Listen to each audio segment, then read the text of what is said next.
This program features live coverage of an African safari and may include animal kills and carcasses. Viewer discretion is advised.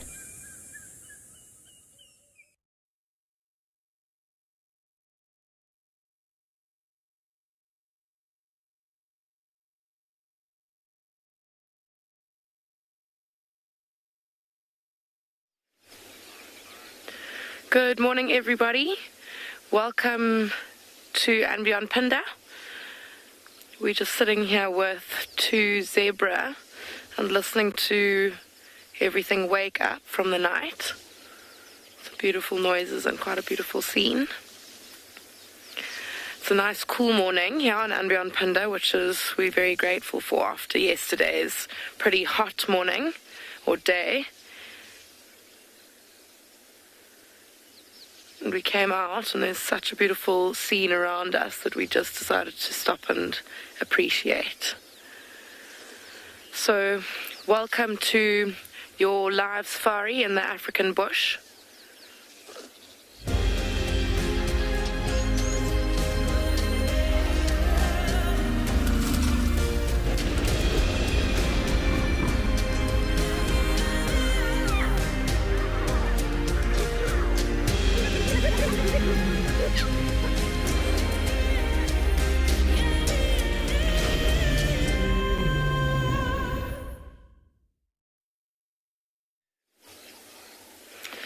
So these zebras, just like us, are kind of seem to be just chilling and enjoying the morning. I think that after the night time, or when it's finally light after a long night, it's quite a relief for animals like zebra, also impala. Nighttime is quite a scary time for them where they have to be on full alert because their eyesight doesn't do as well in the dark as it does in the light.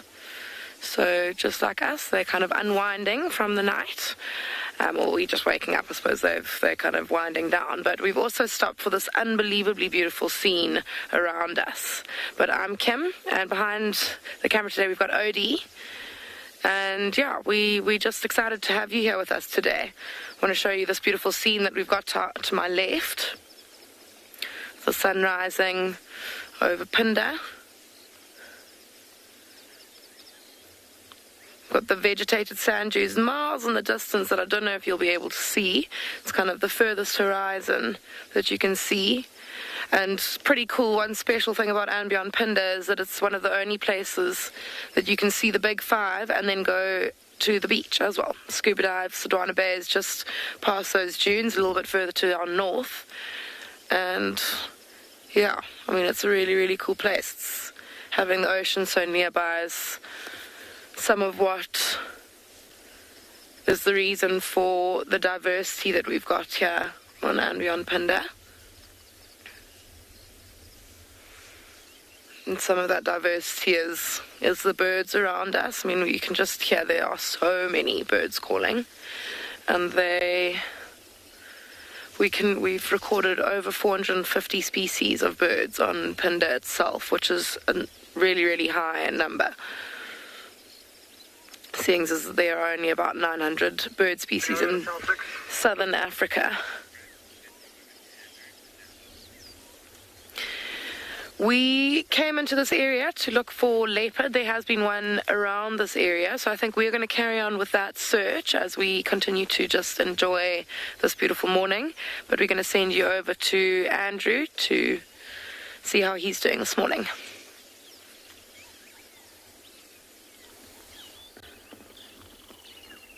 Good morning everybody. Welcome to Djuma Private Game Reserve here, where it looks like we have a southern ground hornbill feeding on probably defecations of a rhino there. My name's Andrew and I have David this morning. It's a chosen road that we decided to take, and as you can see, the southern ground hornbill is there.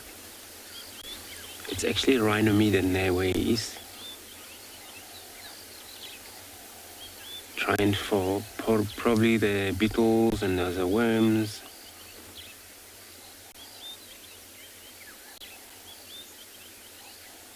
Doing a hunt.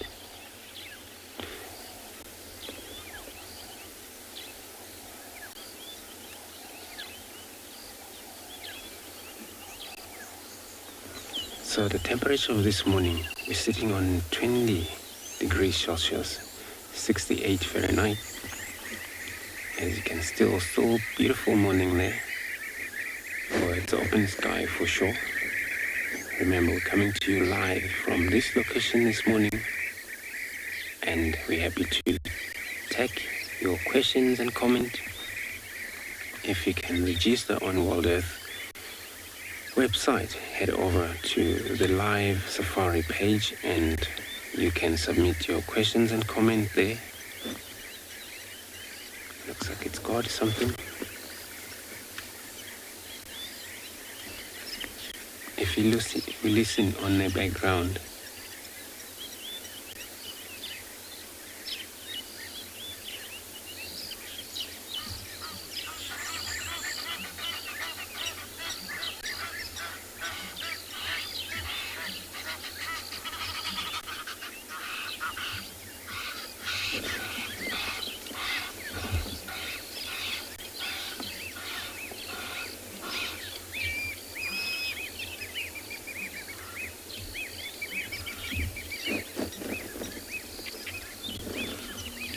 so they actually kind of Michelle, I agree. You must love these birds. They're so cool, you know, especially with the noises that you can hear on the background. This is all communication, early communication. And it's such a massive sound for such a bird.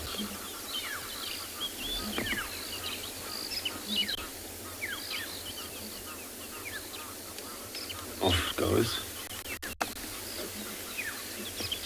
And perch in the marula tree.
So Megan, you say you love their calls, very haunting.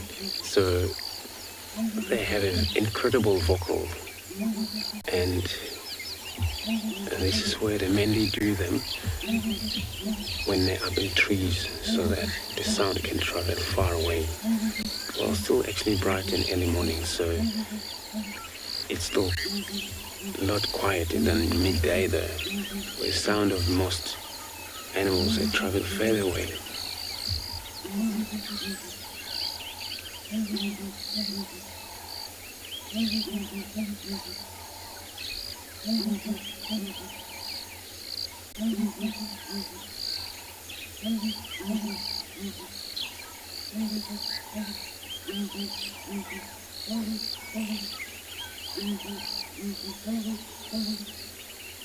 So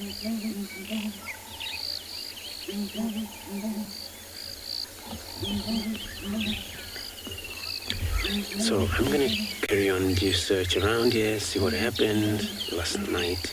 I'm gonna be sending you across to Lorraine to say hi to everybody.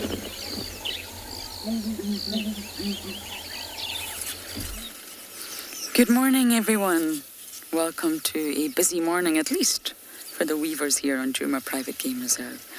There's a slight nip in the air today. I've got my fleece on. It's not exactly warm. And I've already checked the hyena den. And it's not active, I'm afraid. My name is Lauren, and I do have Simon on camera today.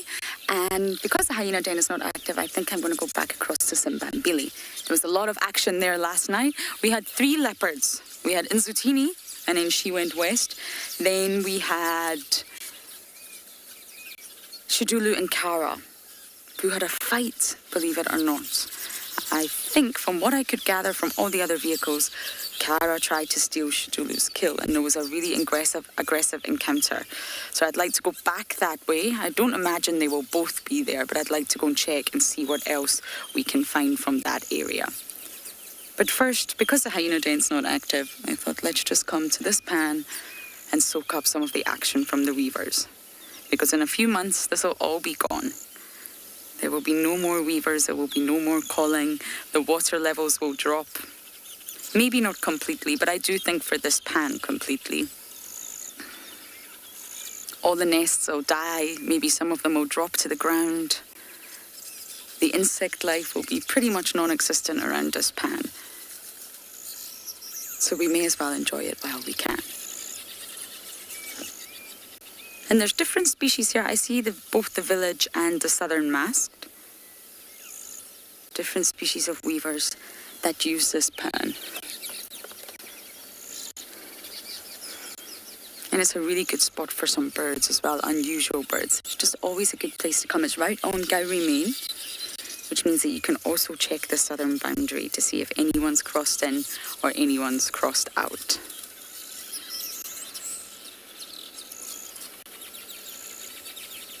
We did have male leopard tracks walking right through our camp.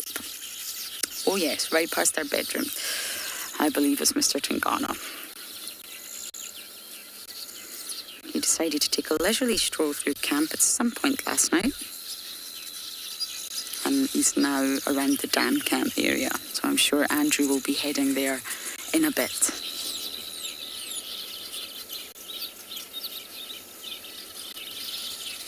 Now, the ones that look like they have a mottled pattern, a sort of messy back, that's the village. The southern masks look a little bit tidier in terms of their coloration and their plumage. What a great start to the morning. I'm going to head west now, going to Simbambili, and we're going to send you guys across to Yapi.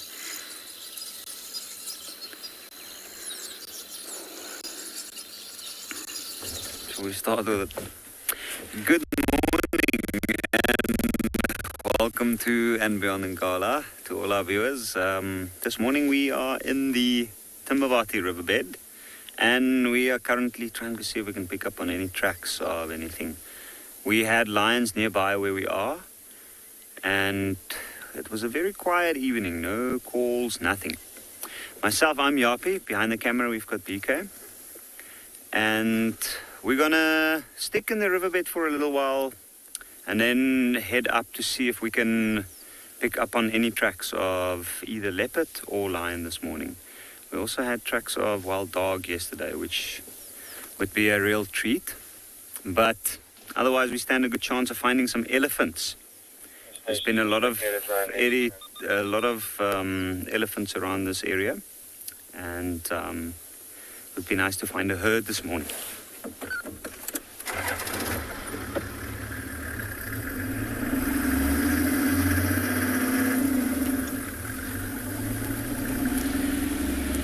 Now, I'm sure today is going to be a really, really hot day a little bit later on, so I think the animals would go have a drink early morning. Let's have a look at that beautiful sunrise. Now you can see at this point the tree line on the northern bank of the Timbavati is kind of keeping the sun away, and because of that there's still a lot of shade in the riverbed, and that's why it's quite a good area to be for an animal, especially a cat.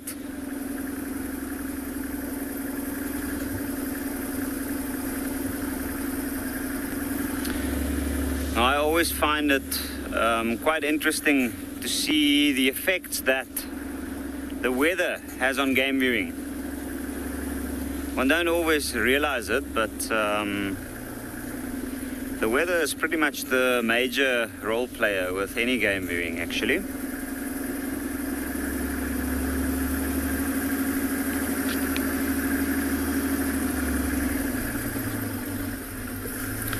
And the best thing about Ngala is the fact that we can drive the Timbavati riverbed. We have one track that we stick to, and there's always something along the banks, whether it be antelope, some kudu. And I haven't seen kudu in quite a while, actually. And lately we've been seeing a lot of southern ground hornbills around the Timbavati. So there's a lot to look out for.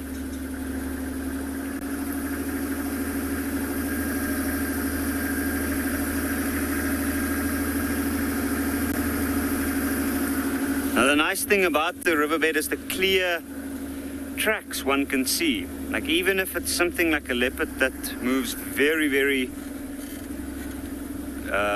stealthily, you might be able to pick up some tracks coming across, and that's what we are bargaining on this morning.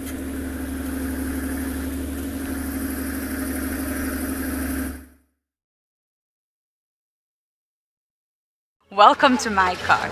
This is Wendy, and she's my favorite. She would love to have your name engraved on her so you can be with her every single time she goes on a safari here in Djuma.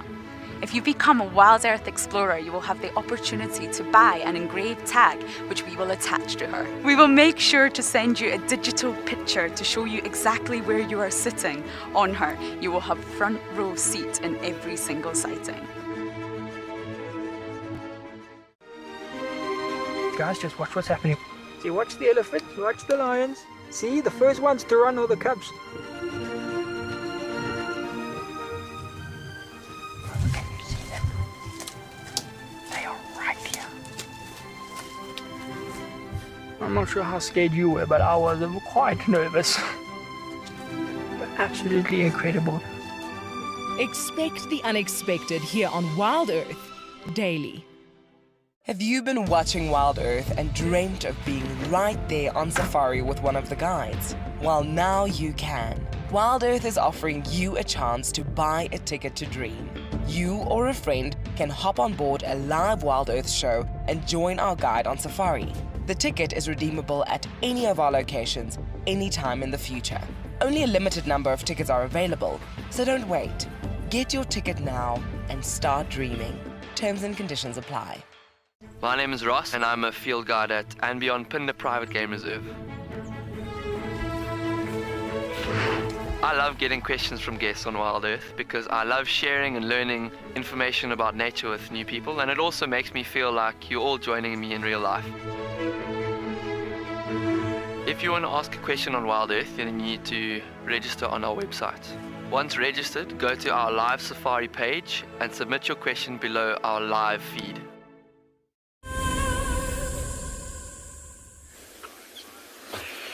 So, back with a group of cheetah. Sorry, I just said cheetah, I heard it on the radio. With zebra.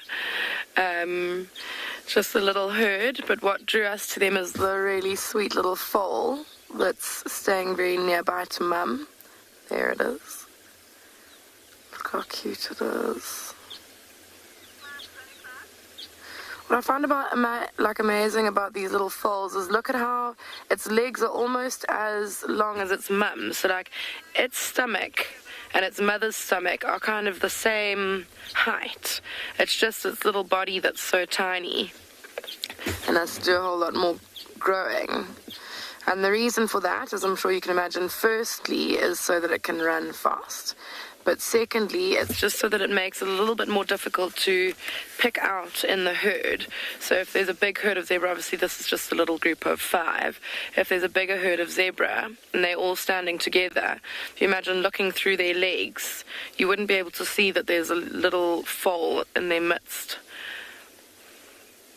Because they're not they don't stick out lower than the bellies of the rest of the herd. But that was quite an interesting little interaction. I'm trying to see if that was the stallion who did that. He's looking quite unimpressed. He's got his ears back even as he's eating. He's got very don't look at me, or don't come near to me. See those ears back? If anyone rides horses, you'll know that that's a clear sign that the horse is not happy. It's not like the other zebra's ears are flipping back and forwards, just like normal flicking flies way, listening to everywhere around them, whereas this one has just got his ears right back, and it was the one that had a go at that mother. Just trying to look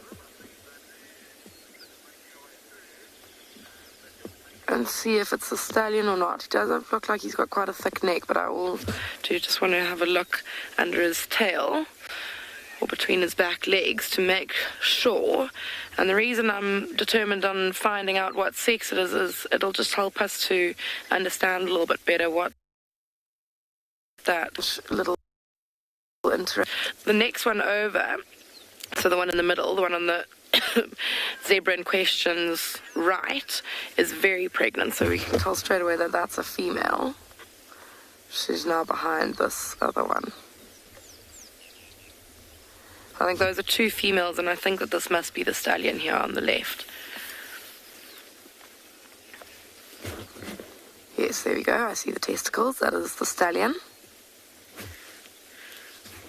And then the very pregnant female. She's about to pop any minute. Or any day. Should be a bit more realistic.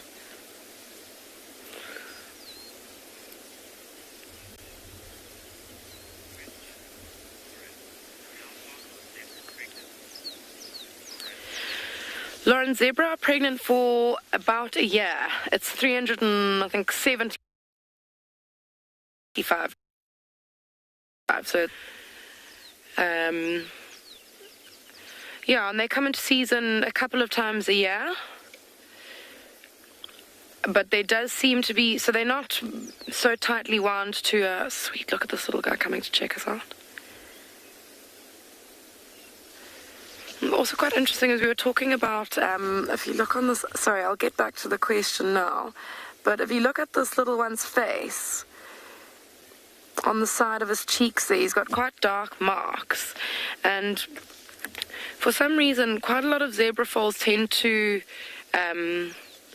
get mange when they're much younger, like this, but then as they get older they grow out of it. As you can see, all the rest of the zebra in this herd are very healthy looking. I don't know if maybe they just better at scratching it off or what the story is. I don't know why or how they managed to get rid of it, but they do. But you often will see little foals like that with those dark patches around their face. Oh, but he's sweet. Look at him nibbling on that little piece of grass. He's doing like the Lady and the Tramp down that.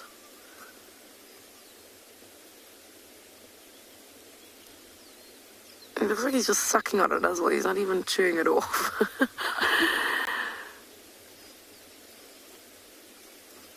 And he's got his ears trained in our direction. Oh, that's too sweet. I actually think that we might stay here because I want to see if that stallion does anything more. And I'm really enjoying watching this little foal. But for now, we'll send you over to Lauren, who's got a herd of elephants for you.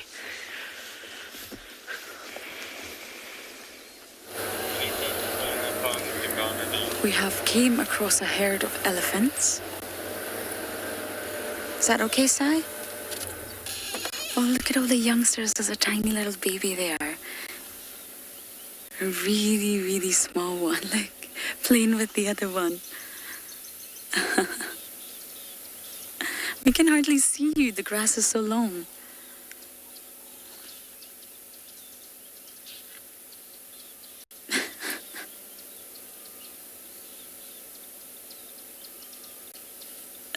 The grass really is long. I know we probably all say that, but the vegetation is just so thick. There's some roads that we drive on that maybe haven't been driven on in a while, and it's very, very difficult to navigate them because the vegetation is just completely overgrown.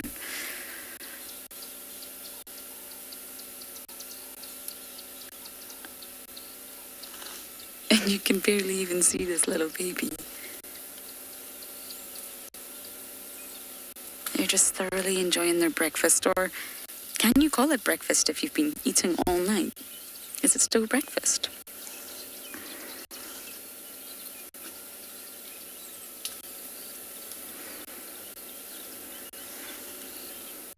We had a bit of a disaster yesterday. The kitchen window got left open.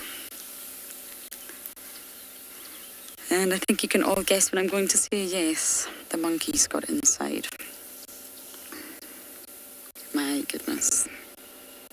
They ate a lot of our food. Dear, oh dear. But hopefully there's enough left for us to have breakfast this morning.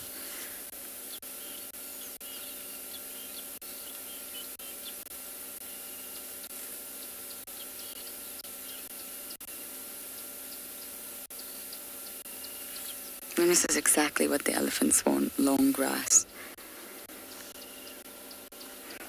Palatable species, of course, but it's so easy on them. It's a lot easier for them to break down. Although they have a poor digestive system anyway, the grass is a lot easier. It's easier on the sort of molars that they have. It's easier on the digestive process.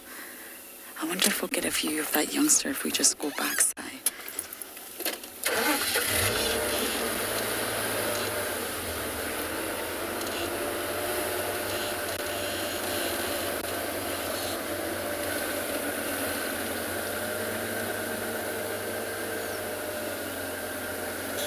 This might be the best that we're able to work with here. They're starting to move through the block.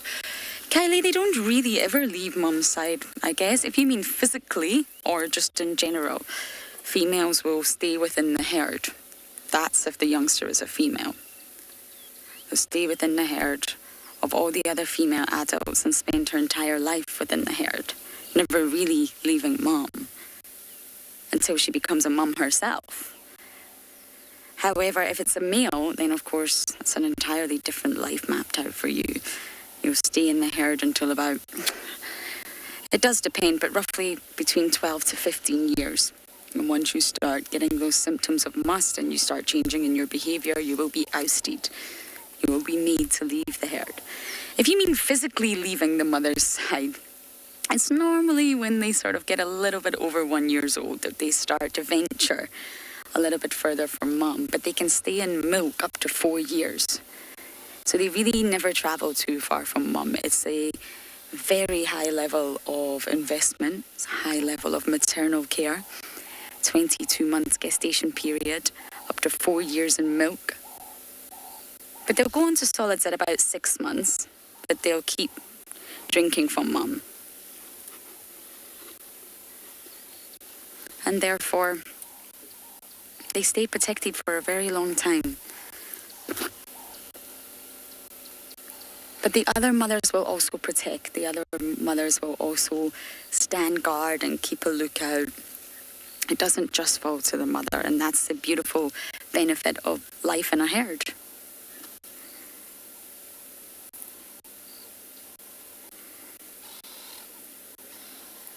Okay, I'm still continuing my venture west, but for now, we're going to send you back across to those cute, stripy baby zebra.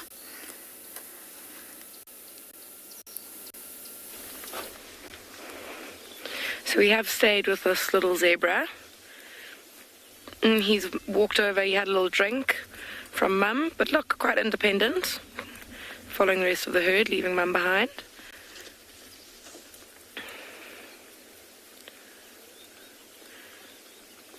Oops, something annoying him a little bit. Sweet man. There we go. He's heading into the bushes with the rest of the herd. But it was quite funny because, I mean, we were watching and we were just talking about how he's not doing a very good job of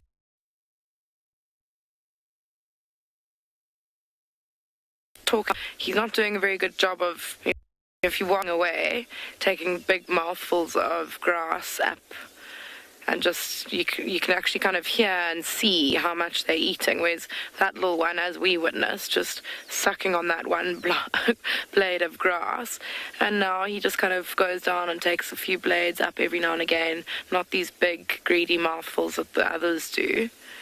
Oh, now he's heading off into the bushes. Let me see if we can get another view. He might run away.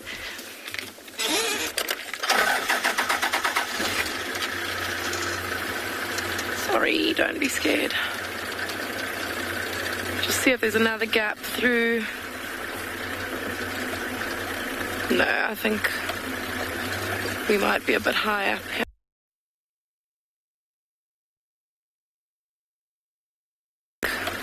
We might be a bit high up here.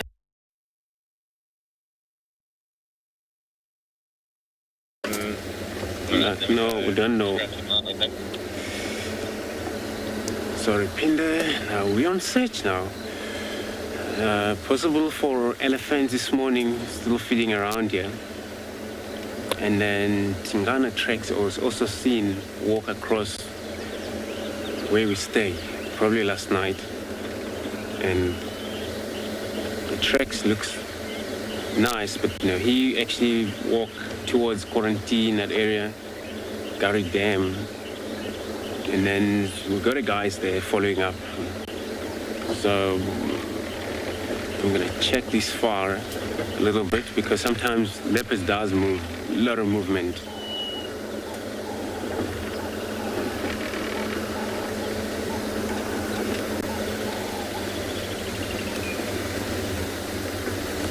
Especially if he hasn't eaten enough. The bushes allow him to hunt like this, as you can see how thick it grass is tall and able to make their way in and out of this, join the road, go back to the grasses again, ambush for a spray. The all dry trees, but no presence of vulture that we can see about, because sometimes vulture can also indicate you if there is something died in the area.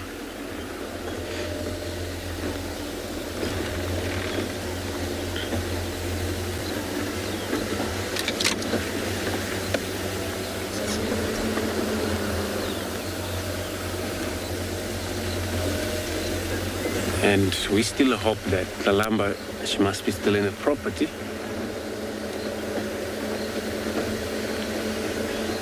Yeah, indeed, it's so nice and green, everyone. It's beautiful, especially early in the morning like this. All you see in grass is still dew, wet grasses. So all you see, the old grass seed down the river stream over here. And this is why sometimes, you know, elephants love to come down to the stream river, even when it's midday, because then they benefit from, you know, soft grasses now this morning. As you can see, grass seed is still soaking wet. And you all see clearly seed, where most of the grasses will drop seed right now in this time of year. And for that, rejuvenate the seed for the next summer. The growth of grasses will carry on again, which means the conservationists do very well there. Wherever you need to cut grasses, you can't just cut. You need to wait for the special season to make sure all grass is all dry enough, seeds are all shut down and off the the grasses, then you can cut wherever you need. So just because the next season there will be plenty of grasses, the seeds that remain on the ground, waiting for humidity, wet rain. Whereas in the winter and summer,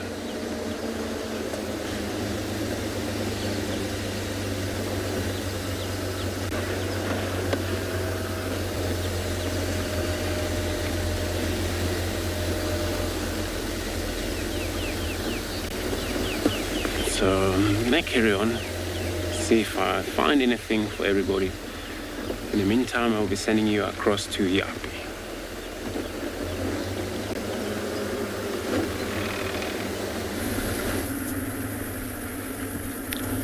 So we're still trying to see if we can find any tracks. We came out of the riverbed now, but no luck this far yet. There is, however, quite a lot of hyena tracks on the ground. Now, the hyena is probably the animal that is the most underrated when it comes to looking at its tracks and seeing what it's doing. Because we often just drive around, see hyena tracks and don't pay too much attention to it. But actually, hyenas are quite clever and they do pick up on the signs of other animals very, very well. Large predators like the lion, and they'll often track them down.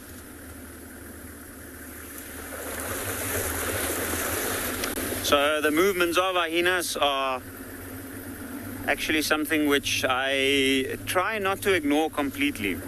Now, on this very road that we are at the moment, this is still within the vicinity of where the lion den is at the moment. And we definitely had tracks of a male lion at the den site. Didn't quite see where they went to, and it might have just been him coming down to lay down in the riverbed and then went back up onto the bank where the actual den site is. But there's good hunting areas nearby, and that's what we're gonna have a look out for. So all these hyenas coming from the side, we're not sure exactly what they were up to or where they're going, but normally when they forage, they spread out, they move one at a time, and that way they can cover larger distances. Even though they are clan members or animals that live in large groups, those groups we mainly see around the den sites and then also when they're feeding.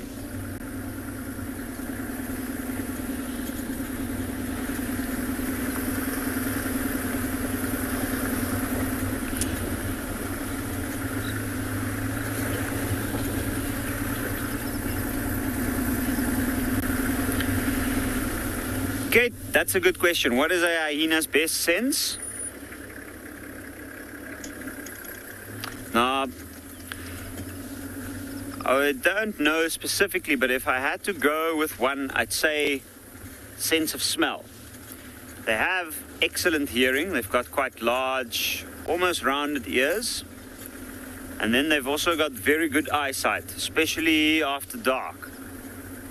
So the hyena is not an animal that misses a lot, but in terms of their sense of smell, they can pick up on the faintest scent from far, far away. And you often find a hyena where they're just moving with their nose up in the air, following a scent in a certain direction, and that's the lead that they'll be following.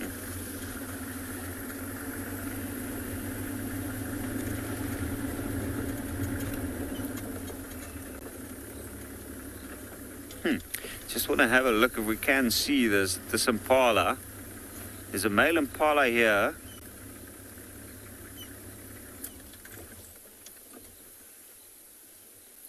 Whose face is covered in what seems to be quite a lot of flies.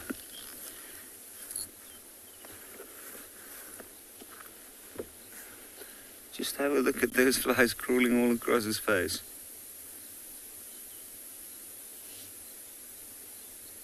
That must be really, really irritating. Now, I've noticed lately, I've seen some of the males with a lot of flies in and around their face. Even some of them have started losing fur on the forehead and around the eyes. And have a look, the way he's standing at the moment, you can see the ears tilting in all directions, trying to pick up on any sounds, and he's also listening out to the rest of the herd spread out feeding. But where he's standing, he's actually looking at us. They usually look like they're not paying attention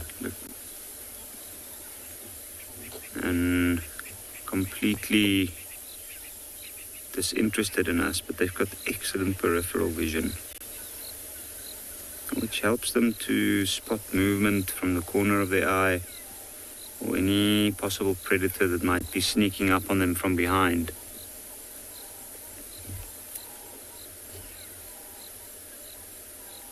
Now, with regards to the flies, I know that usually once the day starts shortening, although it's a little bit early still, some of these larger impala males are already starting to stake out territories.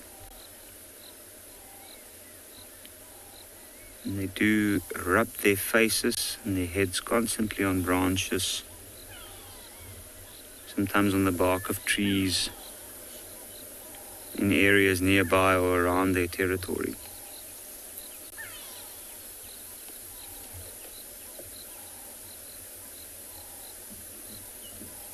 And what a good spot.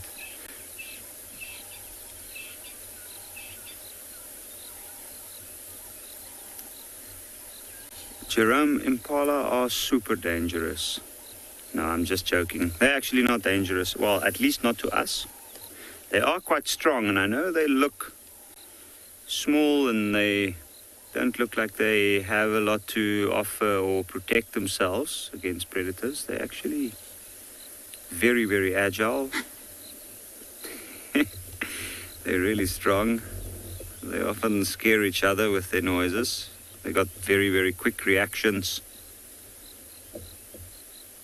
And a male like that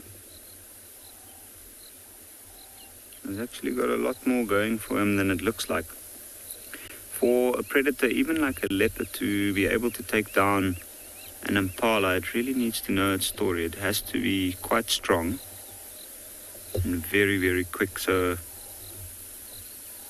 stealth is the only way, really. It needs to get as close as possible and has to go with the perfect execution of when it actually grabs onto the impala and takes it down. Otherwise, the impala will get itself loose, and then also those horns. It's a real possibility of an injury.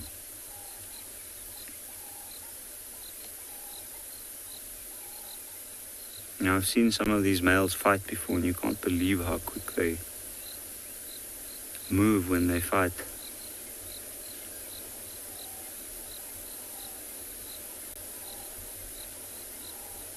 And it's also nice to see there's a lot of little ones in this group here.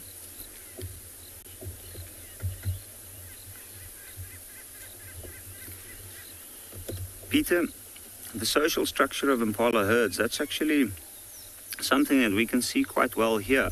Now, this time of the year, these babies, like that one there on the left, has been born around about November, December. Some of them are even still getting born this time of the year. And what's interesting about that is the little ones, the mother and the little one, will keep it separate for the first 2 weeks. And after about 2 weeks, she starts introducing them into the herd. And then they form what we call a creche, or like a nursery herd. The females are usually together. They stick together in herds or groups, which might vary. You do find that females occasionally wander over to other herds, especially the younger females, where older females might stick within an area, even though they're not related. And then males are with them. Young males up until about 3.5 to 4 years stay with the herd. And once they reach 4 to about 6, that's when they start competing for mating rights. So females are not territorial where the males are. And you'll often find one male with a large group of females. And that's not because they necessarily belong to him, it's just because they're moving within his territory. So the fight's actually for the space. A space like this, where this guy's standing at the moment, it's got good food, it's near the riverbed. There's shelters, there's also water nearby. And that's what the females seek out. So eventually when we start seeing the rut season, towards the end of April, when the days really start to get short, then he knows that the females will come through his area, and that gives him the chance to mate with the ones that's in heat, the ones that's old enough. And I've often watched them where they chase younger ones that's not in heat.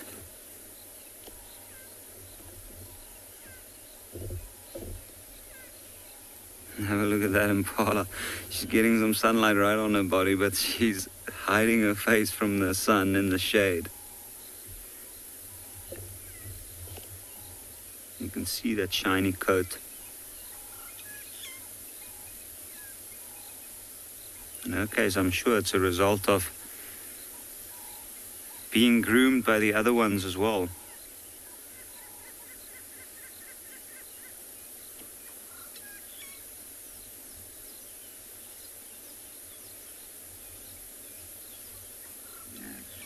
And they tend to be looking at the others and paying attention to the movements of the others quite a lot. You'll usually have a couple sticking quite close to each other, and then some of them might wander off to the sides to try and get something good to eat, which is where they'll be most at risk. Once they realize that they've wandered too far off from the herd, find that they try and get back into the central part of the herd. But these impalas don't look like they have any potential dangers nearby at this point, and they seem quite comfortable, so I think we're going to leave them and continue to look for those lions.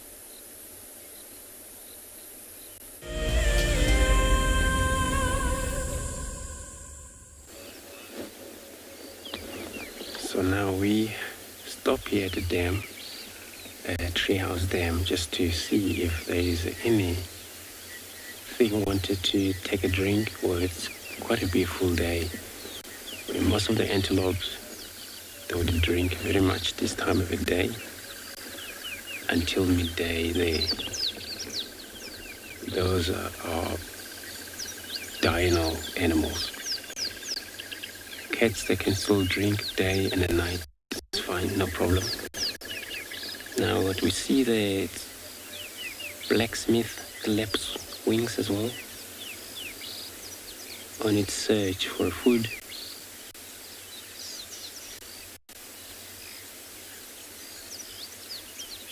Those are also birds that you often see them around the watering hole.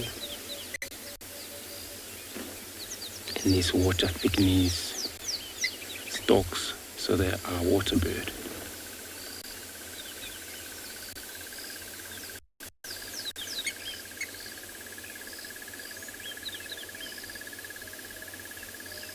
And the water itself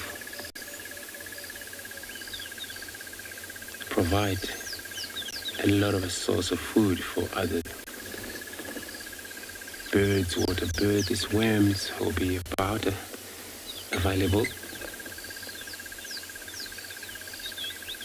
for any of the stalks. Those are Egyptian geese, is the vegetarian, which they don't mind. They feed on grasses, which also grow on the edge of the pond as well.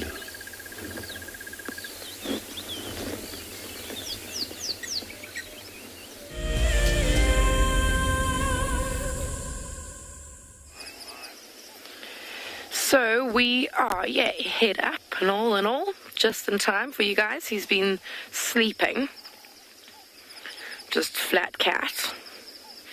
But apparently just before we got here, it's the one lioness and 2 cubs of about 10 months or 11 months old, and we are looking at one of the cubs. But unbelievably, I mean, it's a pretty open area that they're in. It's a dry watering hole. And those other 2 have just flopped down, just disappeared into this very thick, or I mean, it doesn't look thick. It actually looks quite thinned out. It's like these brown leafless bushes. And those other lions have just absolutely disappeared in there. I mean, those bushes can't be more than half a meter thick. And the other thing is that these lions have been missing. We haven't been able to find them for over a week. This whole pride has been, they've just been completely, we've been unable to find any tracks or anything. And now, looking at them in these bushes, it makes me think that the reason we couldn't find any tracks is because they haven't moved. They've just stayed in one place, completely concealed. I mean, if you drove past here and they were in those bushes, you wouldn't even imagine that the bushes were hiding lions. You'd just think, oh no, there are no lions here. But there we have it. I know next time to look more closely when we come past this watering hole.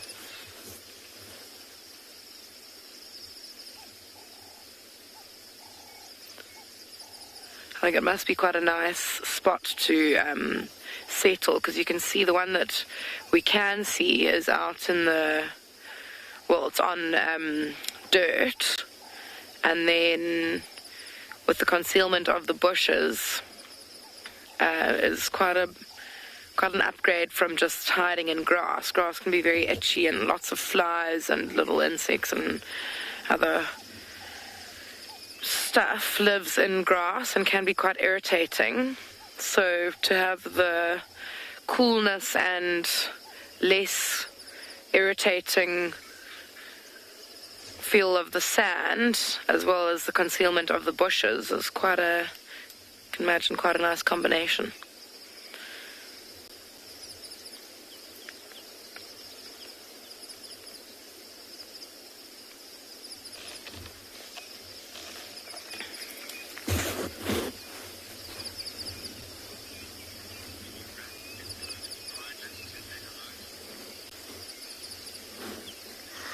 Okay, I think that we might stay with these lions for a little while longer. I know it doesn't look like they're going to be getting up and moving at any point, but who knows, maybe.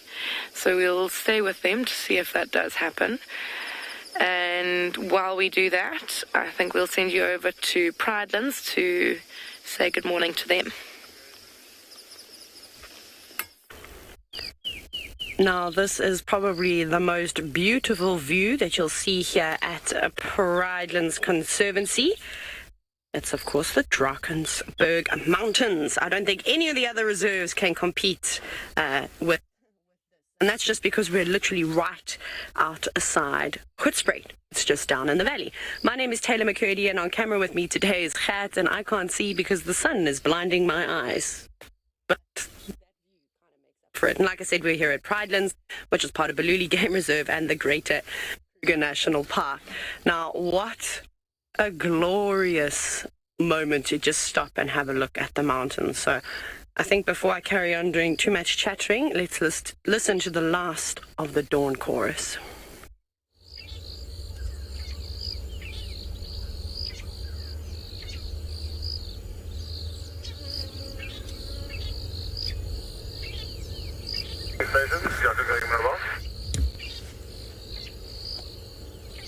Isn't that beautiful? Of course, all the birds stopped chirping as I said that.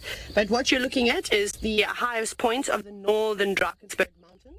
And so you might have seen a tall tower, and that is Maritzburg that we're looking at over there. And that is just shy of 2,000 meters above sea level, which is quite spectacular. The highest point of the Drakensberg is, of course, found in Lesotho.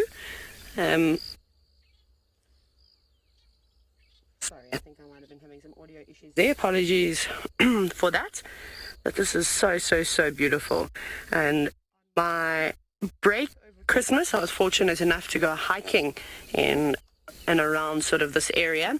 It is stunning, and it is so different to the vegetation that we find here at Pridelands. So when you get to the top of Mariepskop, you start to see sort of more grassland and even some elements of fynbos, which is super interesting considering that fynbos is typically found on the west coast of South Africa, and it's quite unique to that area. But there are some species. Even the bird life changes quite a bit, which is nice. And then as you start to descend, you get lovely sort of forests sort of creeping in between the crevices, and you can even see things like yellowwoods. But again, the bird life is just out of this world. I got to see olive woodpeckers, I heard a white-starred robin, plenty of Narina trogons, and lots of other forest birds that you might see. But what's made it particularly pretty today is this low-lying cloud that's going to burn away probably the next 20 minutes or so, as the sun is creeping quite high into the sky now. But this is just absolutely gorgeous. Wow. Well, we're going to snap a few pictures because this is a scene that we don't get to see too often, and off we go back across to the Sabi Sand with Lauren.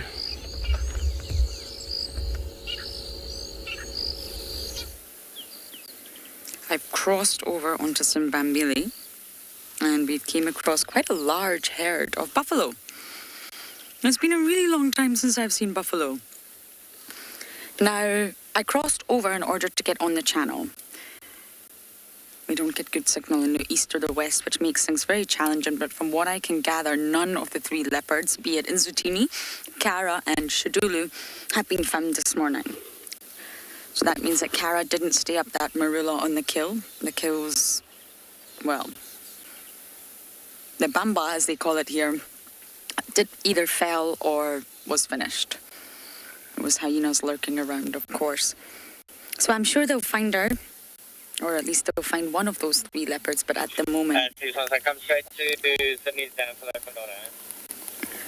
I believe the Talamatis are also around, so I know some of you know the area, some of you don't, and that's absolutely fine. We're at One-Eyed Pan, which is very close to the western boundary. And the Talamatis, I believe, are very close to our northwest boundary at Sydney's Dam. So what I'm trying to say is the Talamatis are really not far away from the buffalo right now. Now, if they're sleeping, fine, but if they're mobile, they may be drawn to the buffalo. I don't actually think the Talamatis have fed on a large kill in quite some time. They went after a zebra the other night. It was pandemonium, but they were not successful. So they probably have killed something small, but a big kill like a buffalo or a zebra or a giraffe has not happened in quite some time. So although it's relatively quiet right now, buffalo herds like this are very loud. And you'll hear that sound. That sound will travel very far, and the Talamatis will definitely be able to hear it. They'll also be able to smell them. They smell just like cows. They smell just like organic dung smell that a cow has. But it's strong. And of course, a lion's sense of smell is very strong. I just wonder if this herd keeps moving east, they're going to pop out on our western boundary. And I think it would be really worth following them if the Talamatis are hungry. Although lions are primarily nocturnal, they will hunt during the day if they're hungry, absolutely. Cassidy, I don't even know the maximum number. I mean, I remember spending time in the Masai Mara with what we call mega herds. Extraordinary numbers of 500 plus. Now, I don't actually know the maximum carrying capacity. Normally, there's always a carrying capacity. But with buffalo, they're not territorial, they're gregarious. You will find either bachelor herds or breeding herds. And within the breeding herds, there's a hierarchy of males, but other than that, they're highly gregarious. It benefits them to be part of the herd. You have protection, more spotters around you, and Well, if there's 10 of you, you have 1 in 10 chance of being chosen by the lions. If there's 100 of you, you have 1 in 100 chance of being picked off by the lions.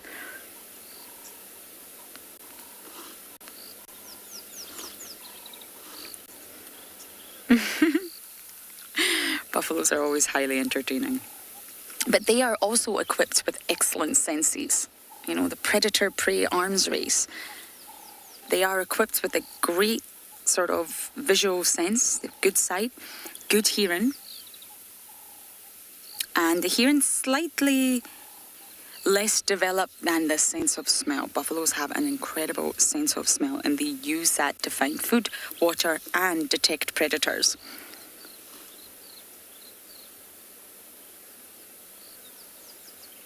I just wonder what this morning could bring. I mean, they're not moving very fast, but they are moving east.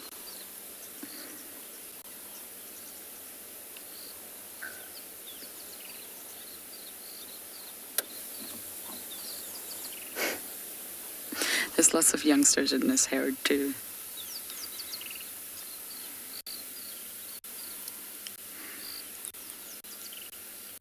How long will buffalo reproduce in their lifetime?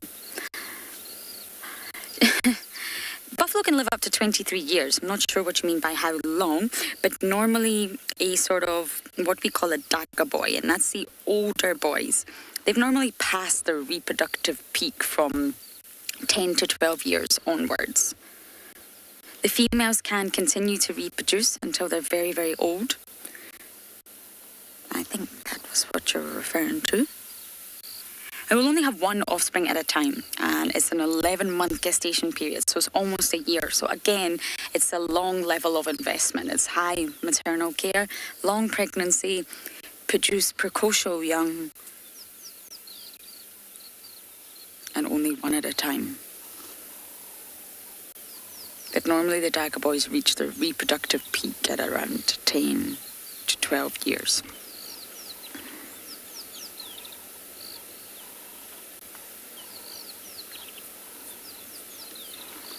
They're just not territorial. Herds will move.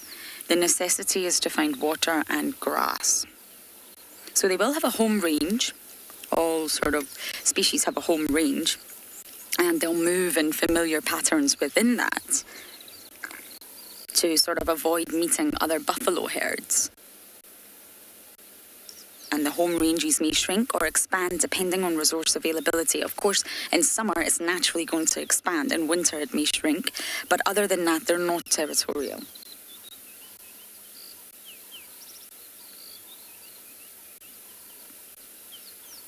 They move with what they call pathfinders. And pathfinders are specific individuals that determine the movement of the herds. And they're not necessarily dominant animals. It's not necessarily the dominant males that are the pathfinders. It's just, they just act like the leaders. They just take the lead and everyone else follows. So within a huge herd, within a mega herd, you can actually have sub-herds, believe it or not, because they're highly gregarious. Little sub-herds can join up to form a mega herd. And it's for the benefit of protection. So even each sub-herd will have a pathfinder. And the pathfinder will just be one individual that is helping to lead the herd. So that if the herd does split up due to different food choice or different threats approaching, it means they will always have a pathfinder, that one individual that's going to lead them.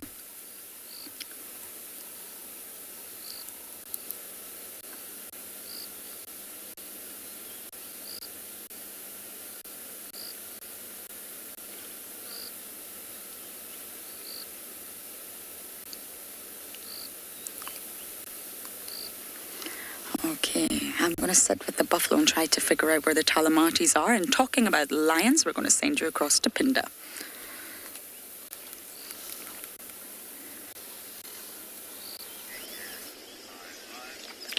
Welcome back. As you can see, not much has changed. We are hoping for, well, we're hoping for change. Seems that has deeper meaning, but we won't get into it. But yeah, we're kind of hoping that like a herd of impala or something might walk through here to just spark a little bit of movement from these guys, because they are lazy as hell at the moment. They might have had a busy night, and that busy night might have alerted all the other animals to the fact that there are lions here. And that is probably why we cannot see another single mammal in our vicinity.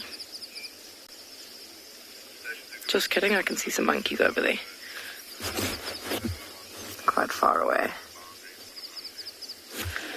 But I don't think they can see the lions, otherwise they'd be making a racket.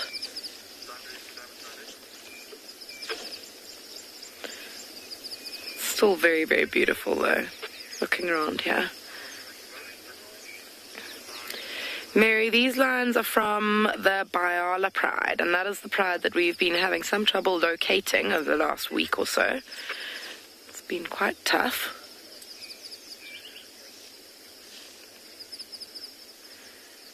And it's these lions, so this female and her 2 cubs. Then there's another lioness who's apparently denning, so she's got some very little cubs. We're not sure how many yet because no one's seen them. And then there's a 3rd lioness who has the 4 sub-adult male lions. Sorry, 3 sub-adult male lions. Who we have showed on Wild Earth a couple of times. I'm not sure if you were watching, or yeah, I'm sure some of our viewers will remember those 3 sub-adults. That makes up this pride, Biala Pride. And then the 2 males, the 2 dominant males of the south of the reserve, the Biala males, are the fathers of all of these youngsters, so these 2 and the 3 sub-adults, and also the new cubs. But those Biala males are also dominant over the 2nd pride that's down in the south of the reserve, which is Mountain Pride. They live over the mountains, a little bit further to the east of where we are now.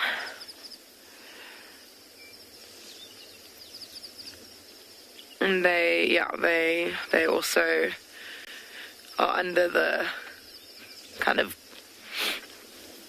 guide of the Biala males.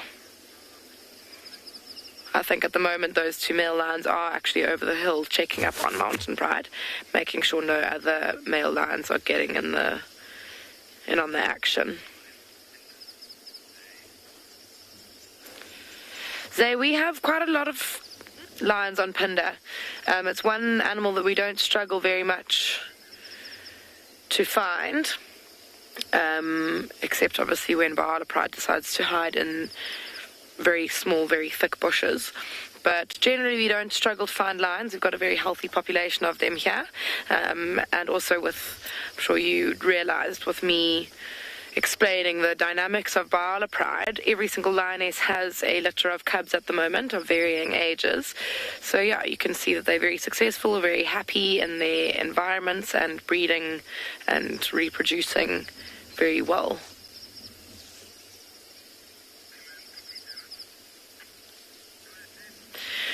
Such a lovely, cool morning. I was really hoping that these guys would give us some moving around. And on top of that, I can't tell you, I feel like I always talk about the weather when I'm on Wild Earth, but I do. It does change my moods quite dramatically. Like this morning, for example, it's so nice and cool, but it's still very clear. And we don't really get that very often in Phinda in summer. In summer, if it is clear, it is boiling. So it's so nice to have like light, a few clouds every now and again coming over, but still like really nice and cool, not sweating. It's really, really nice. Such a beautiful, and this is just such a beautiful area. We call this area Zuka West, and it's very, very different habitat to over the hill where Mountain Pride is. It's like these open grassy hills that you can see in the background, and it's just stunning. Like you can see for miles. It's also nice to spot animals because you can just scan for miles around with your binoculars. and find so much stuff. I mean, just from here I can see some vultures in a tree over there, some zebras, giraffe, impala.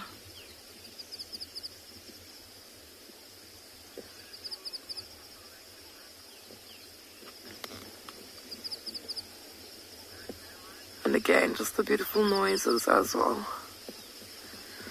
There's something so invigorating about looking at a beautiful scene with this beautiful background noise. When you're not sweating.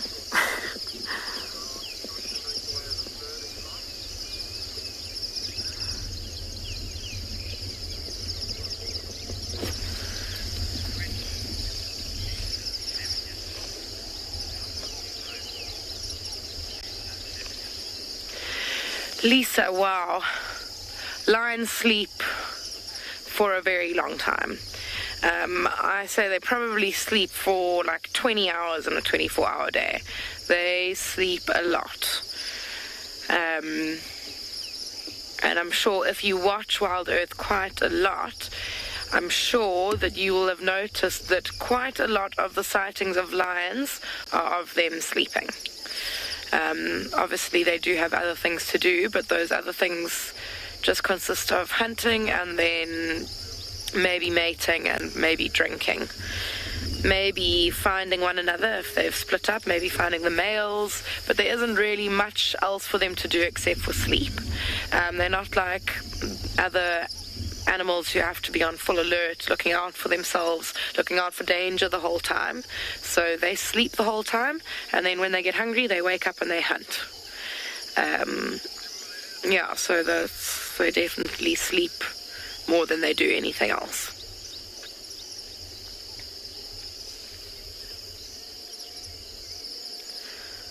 And they sleep very well. I don't think that they have trouble sleeping. They don't really have like worries and stresses. Oh wow, there's a whole lot of vultures above us and in front of us. I think that they're all just getting stuck onto thermals in the air because they're not over a specific space. I was watching them quite far over there, and now they're coming over us. Beautiful. Let's see if we can identify what they are. I'm sure most of them will be white-backed vultures, but we'll see if there's anything else.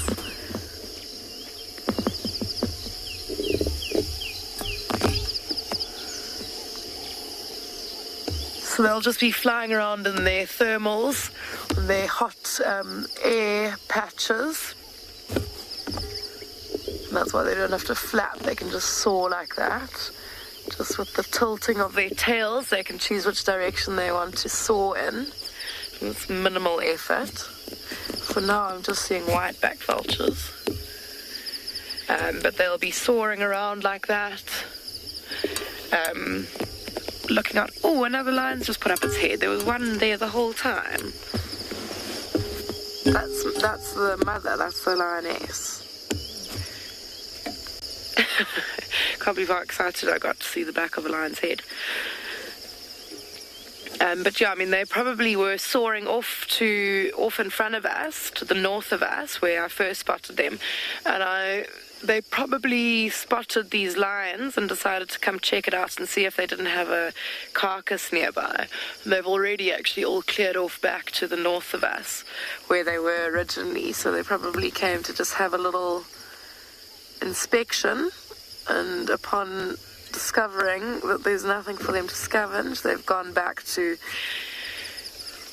what is probably a really beautiful air pocket, because they're soaring around and around, they're like spiraling, whereas when they came in here, they just came and then left. They're all heading back there now.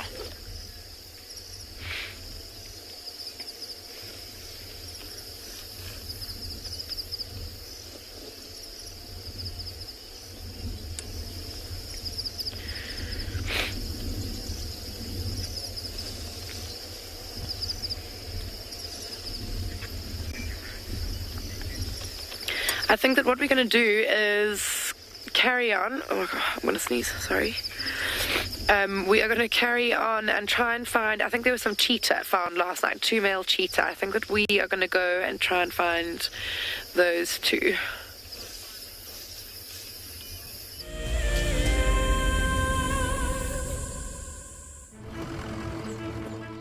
My name is Taylor McCurdy, and I work for Eco Training.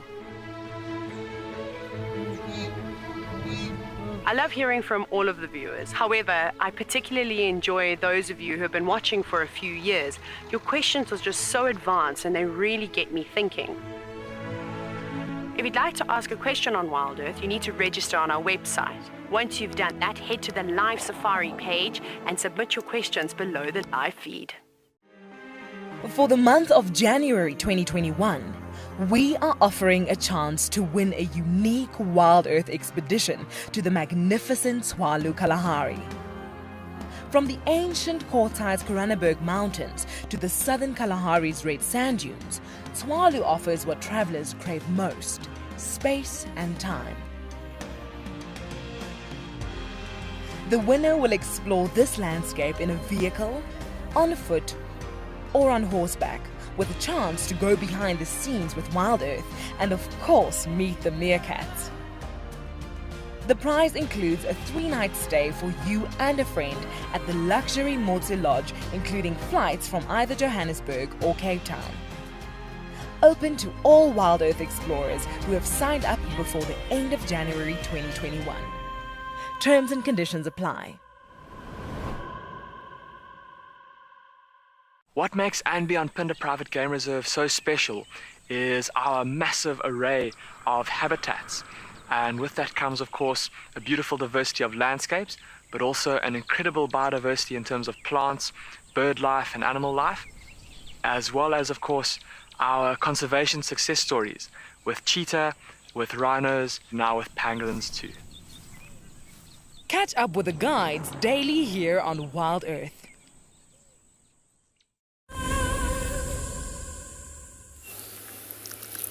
We've stayed in the exact same spot. Well, actually, we've repositioned, but the Talamatis are really not too far away, and that doesn't mean a hunt is going to happen right now, but it's good to follow the movement of this herd. It's good to know what direction they're going in, and I really haven't spent a lot of time with buffalo in a long time.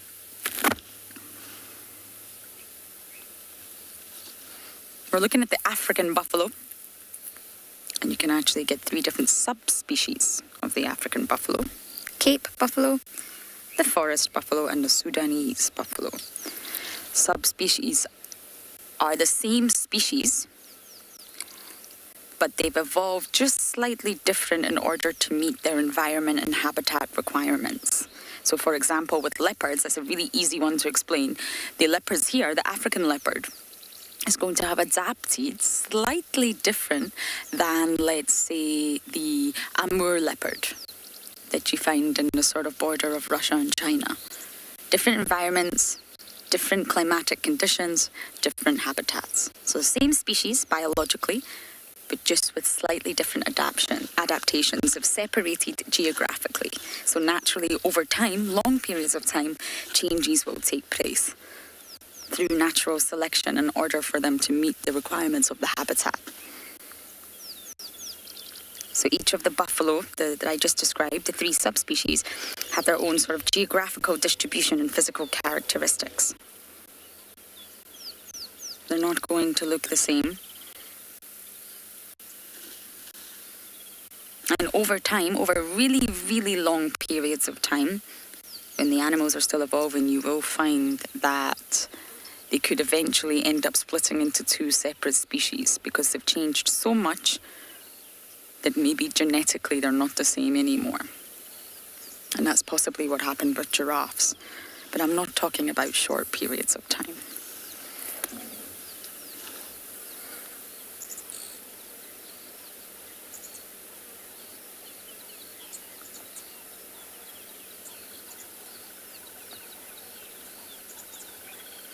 I love the sounds of a buffalo herd. I love being in the middle of a buffalo herd. The only thing that might work against us today is the heat. It's already getting remarkably hot. and that could work against us. It could mean that buffalo go flat. It could also mean that lions go flat. But we're not too far from one-eyed Pan. It's not the biggest pan in the world, but it could maybe fit in a handful of buffalo.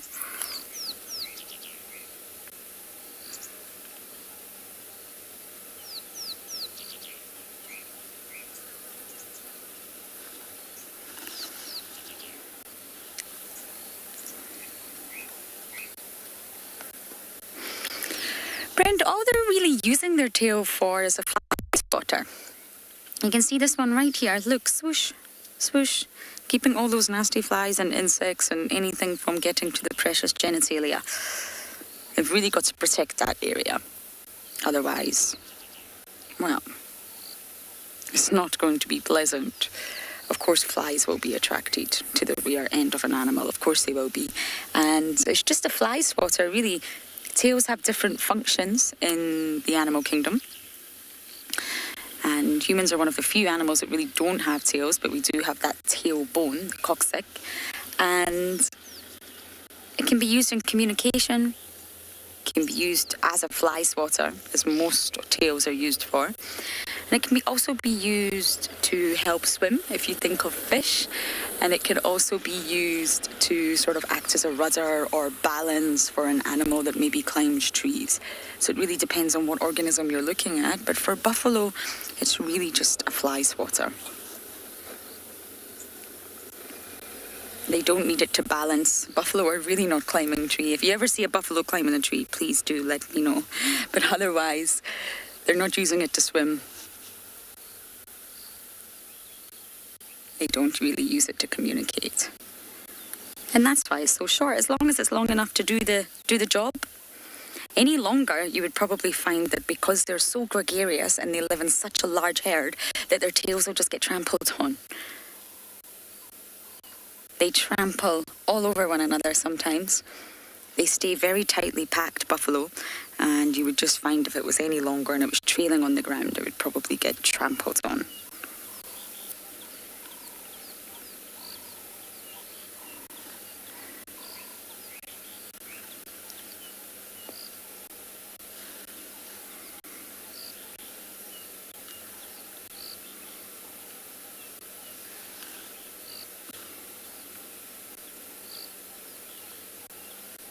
It's so peaceful watching them. I don't know why I enjoy buffalo sightings.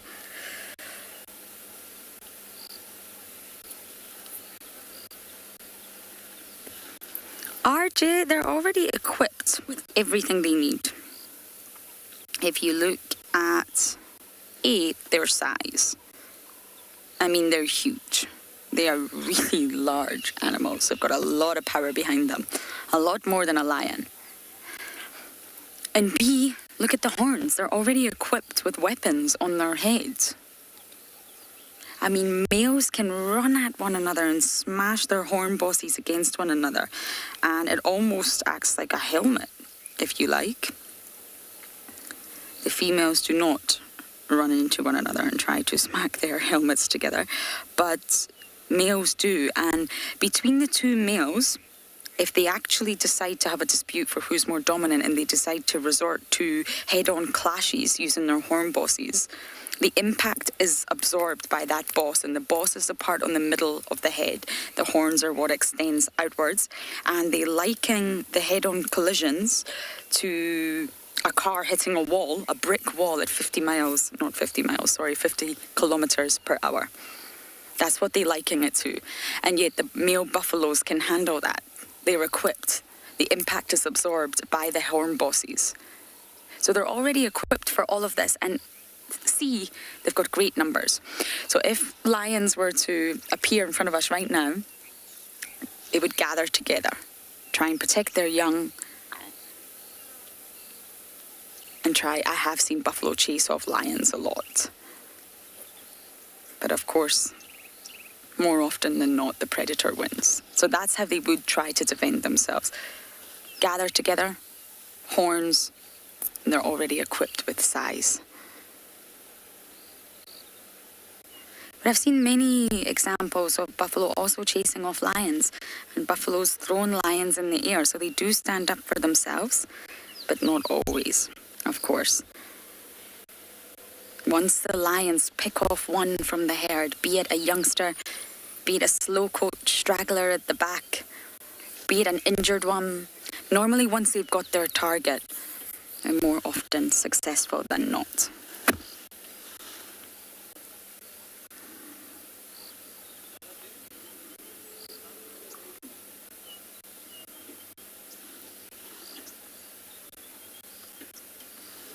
Okay, I am going to stay here just a little bit longer, but for now we're going to send you across to Pinda and their rhino.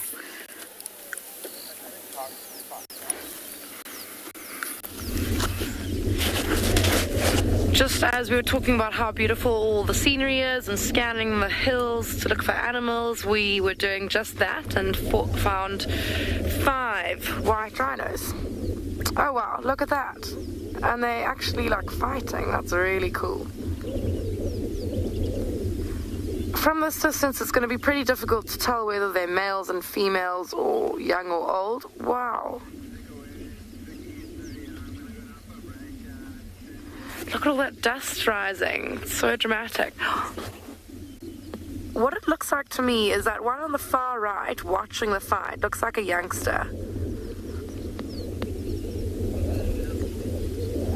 And one of those ones fighting looks like it might be the mother.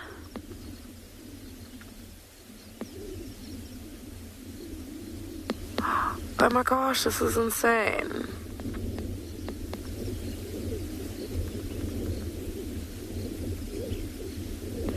And I don't know who the third party would be, that other one that's fighting, or the second one in the fight.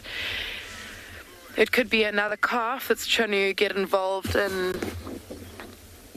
that family situation, and the mother's not having it.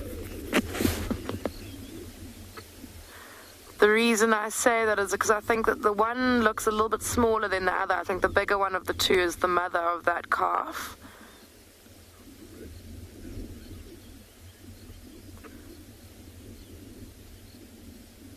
Wow. So interesting, because rhinos are, I mean, white rhinos especially, are such like calm animals, and you often see them existing in groups of about this number quite happily together.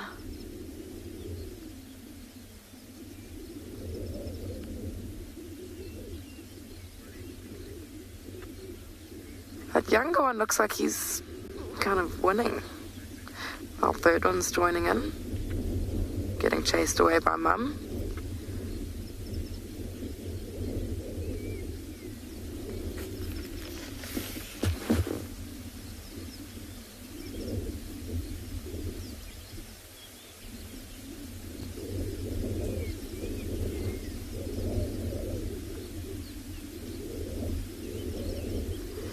Might be like a young bull, because he's not fully grown, that one who's fighting with the female, with the mother.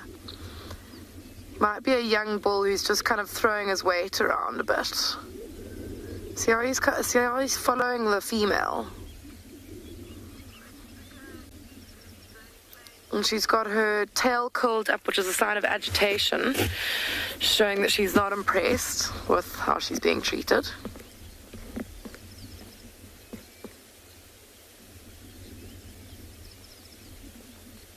And he's really not giving in, he's following her around.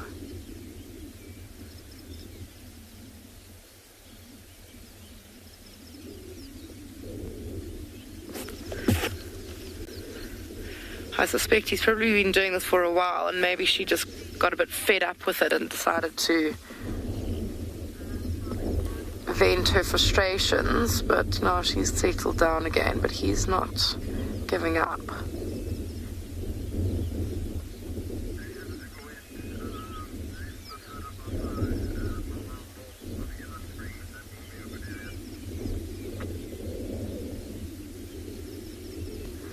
Yeah, it looks like quite a disgruntled household over there. Everyone's a little bit feeling a bit, what's the word, insecure. There's a bit of tension in the ranks.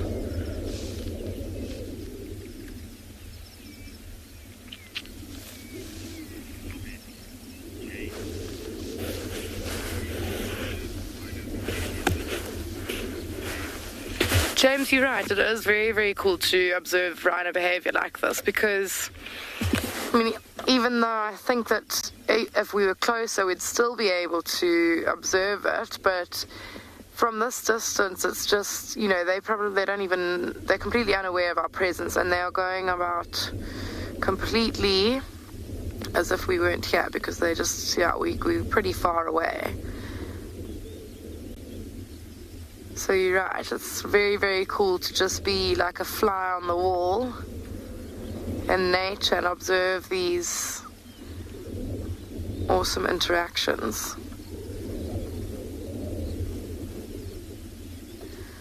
I do kind of wish, though, that I could get a bit closer just so that I knew exactly, well, I suppose we'll never know exactly what's going on, but just if I knew the sexes of those two that are fighting, it would help us to better understand what's going on up there, but from this distance we can only guess.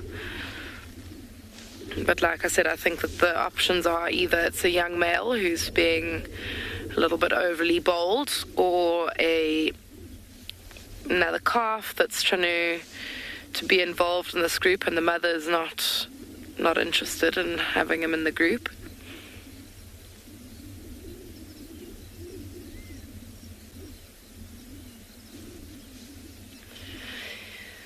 Yeah, and the only reason I say and think that the biggest one is a female and not a bull is because of the way that they're acting, that younger one following her around.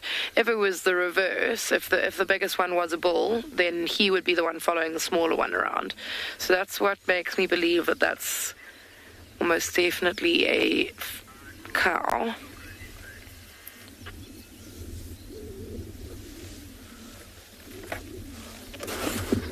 Oh, and then just in front of us are some buffaloes walking down the road. Luke, rhinos can get very heavy. I think that a rhino bull can get to 1,800 kgs, so almost 2 tons. It's very heavy. And there are some buffalo bulls walking down the road towards us. How cool is that? We just drive away from the lions, find some rhinos, and then find some buffalo. I think that those 3 bulls are the back of a herd. I only say that because we heard on the radio that there is a herd in this area.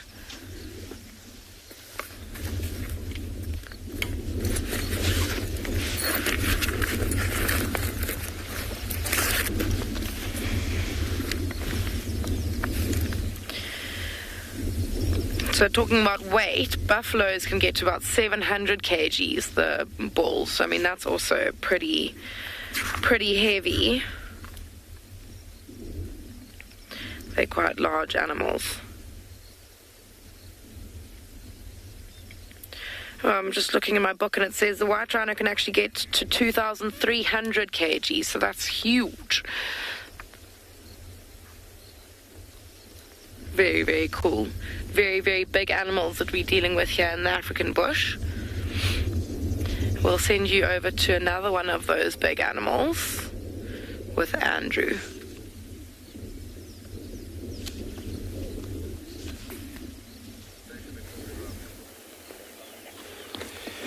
Thank you very much, Kim. So we now sitting here with one of our walker male and chilling. Looks like he's breathing heavily, though. Probably because of a full tummy.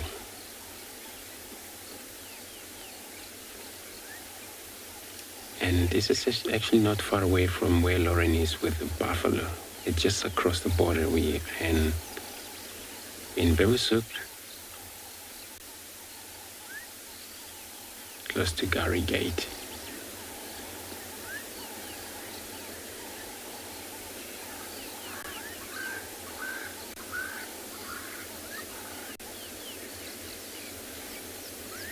So he's probably eaten. We're not sure what it was.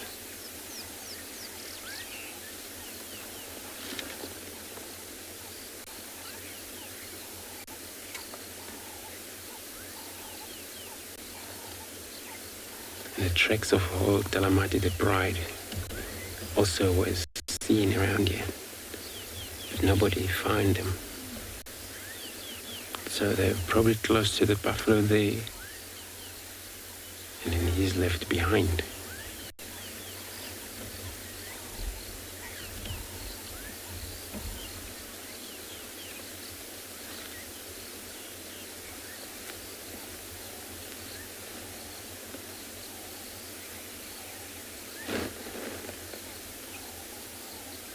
Look at his eyes.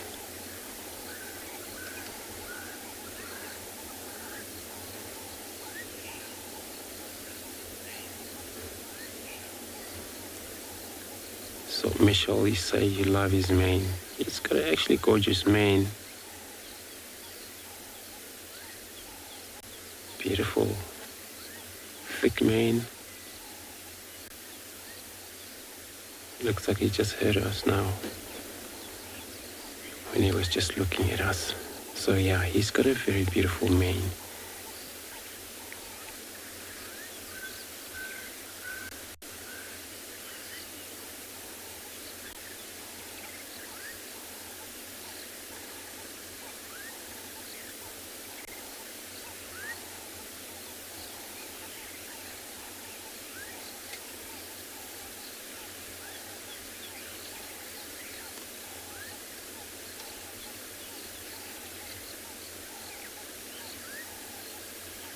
He's got a problem with some flies.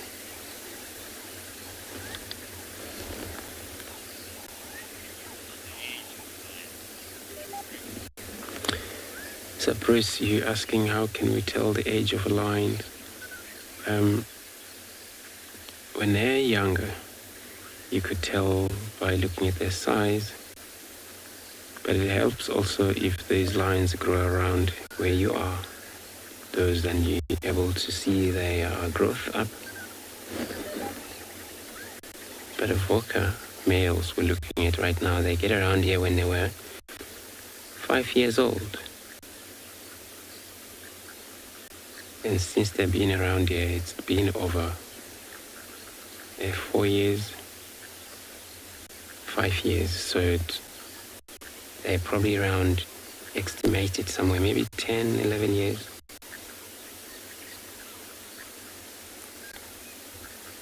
Between there. So roughly looking at, especially male, the size of an animal, the coat. You know, they fight too much sometimes. The face is kind of like maybe a lot of scratches. But the coat for the animal, we're able to at least give details of an estimate age of that animal.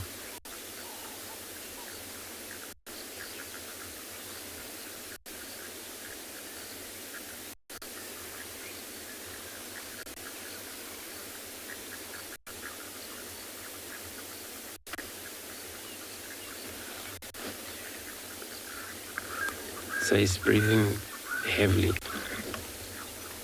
As you can see, the tummy is a little bit expand here.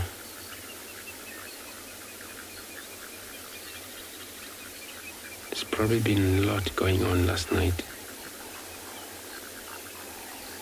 because the buffalo came from these directions, corner of Manyaleti and the Gary Gate.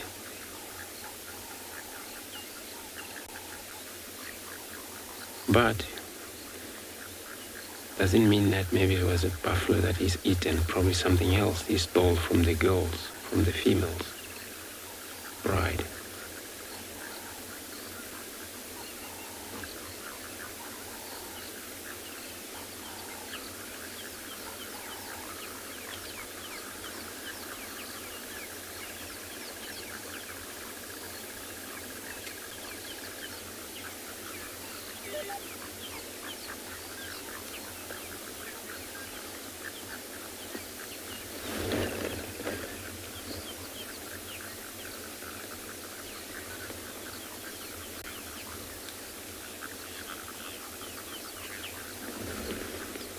So Trevor, you're asking what is the lifespan on lions? So now we're looking at the animals in the wild on the environmental. So in the wild, estimated anything, males live shorter lifespan, so 10, roughly 13, sometimes die even age of 9 or before 8 years old due to a challenge of fighting, which is also the same with the females. There's a chance that they sometimes die of probably disease take places, but they tend to live then longer than the males if there is not much of a challenge like that happened. Can get up to maybe 16, where in the cage line can get up to maybe 18 years upwards, where they've been well taken care of then.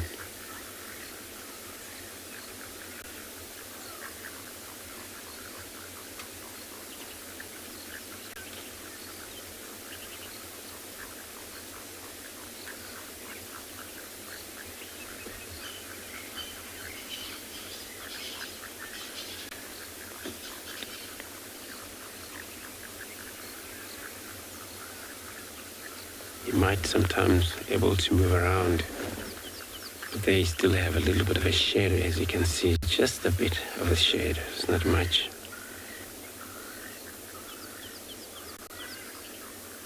So you won't move far in this case. It was just gonna probably maybe find another shade, lie down for the whole day, I think. You'll be lying around here.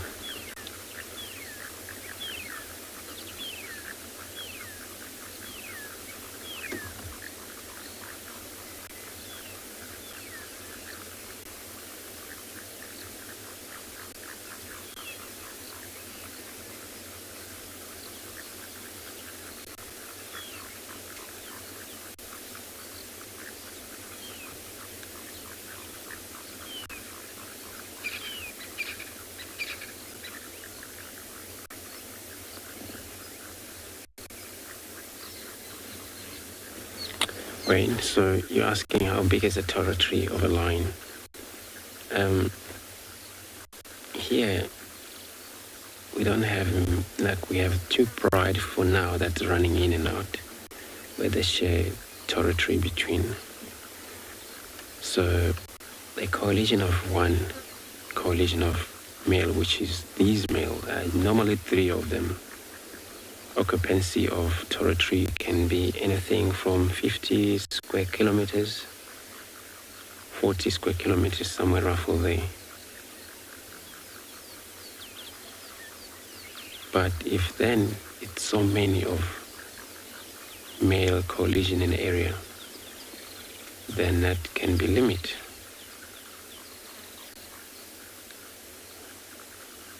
So then everybody, or amongst some of the species will be able to avoid one another's territory. But they have to have the territory of their own.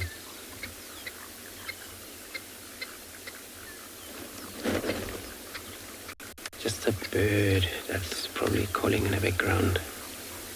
I'll try and have a look if I can actually able to see it, but it's one of the francolin that is giving a alarm call because of the big cat that is lying here. So I'm gonna stay put here to see if this male will be able to do anything for us.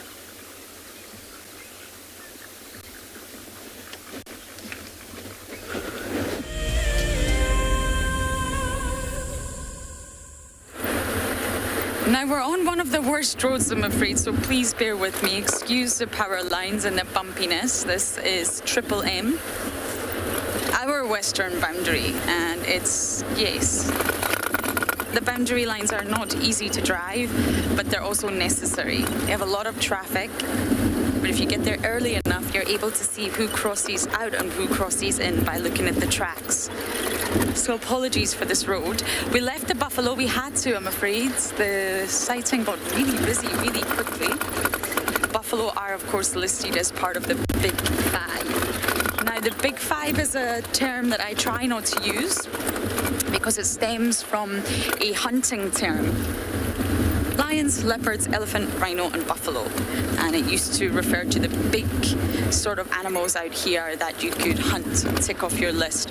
But now it's actually evolved and it's been a really positive evolution as it's sort of been adopted by ecotourism and sustainable tourism. And now the Big Five refers to the species that you want to see, the best five. And there's the Big Five, there's a Little Five in Africa, there's now the Big Five in different oceans, the Little Five in the oceans, there's now the Big Five in terms of raptors, or the Big Three out here at least. So the term sort of evolved over time from what used to be pretty negative to something, I would say, quite positive. And now people come here looking for the Big Five, but it's not for hunting. It's just to see, it's just to tick them off their wish list. So there's big and little and medium-sized fives all over, including the ocean as well now, depending on which ocean and which area of the world you're actually going to. So we're back on Djuma now. Oops. Let's see what we can find.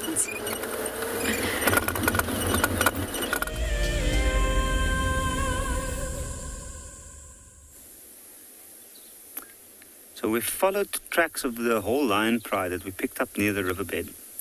And they've come to these floodplains. It's a massive, relatively clear area with stands of knobthorn. And unfortunately, the pride's tracks crossed out, but luckily we've got to find two male impalas. It's been quite entertaining. There's been a little bit of a tension going on between these two.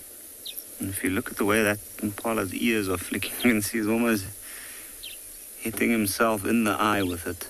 And you can see the funicular reflex. I think these animals are pestered by flies heavily in these areas.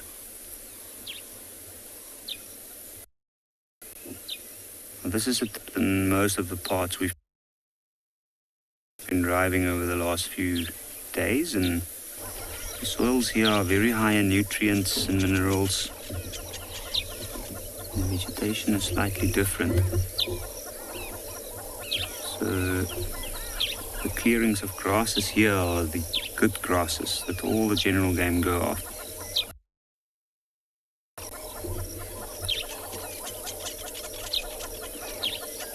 Hello.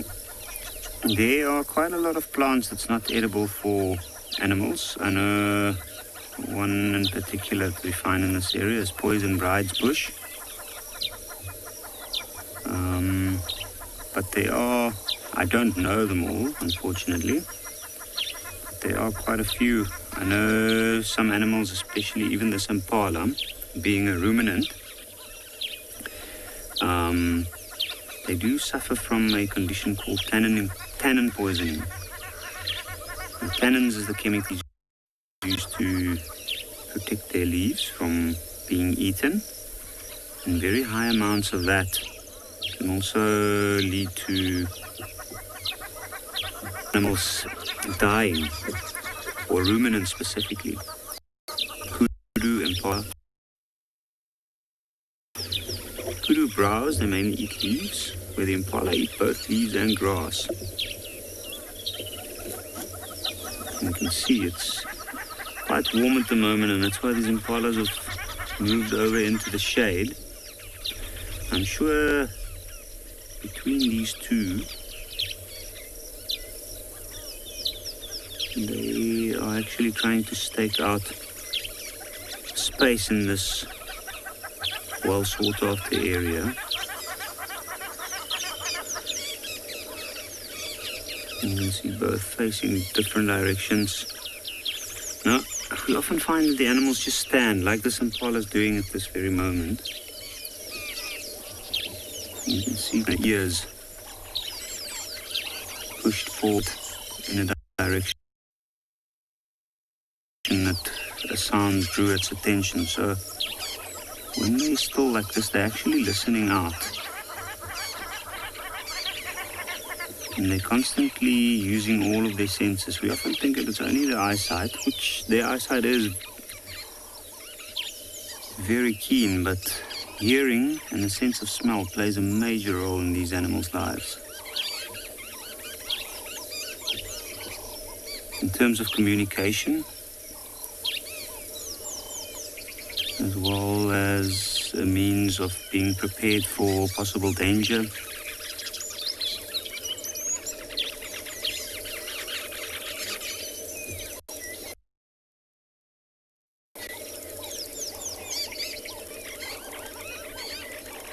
Now these two, they look like younger male impala, so they've probably not been in the ranks to compete for mating rights in these areas for too long.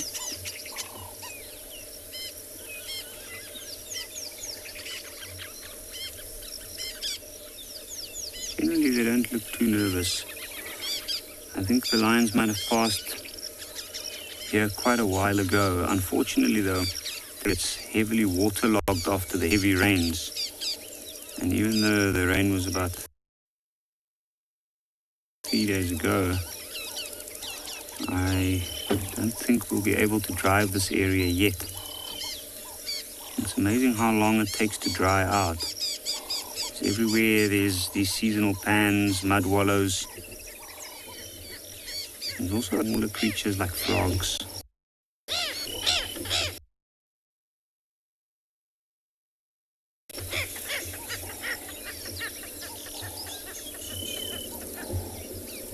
But I think we'll continue, maybe go look for signs of anything else, and then send you over to Lauren with an elephant.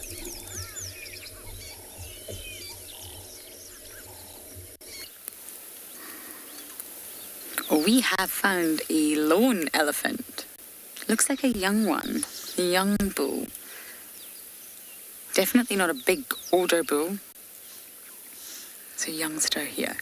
And I don't see any other elephants. So you must just be traveling alone. Short tusks. Eating the grass. Every single elephant in the entire Sabi Sands right now is thoroughly enjoying the long grass. It's never ending. Elephants often appear a lot less stressed in the summer. They've not got that added pressure of lack of resources. And their behaviour slightly changes. No competition, no stress.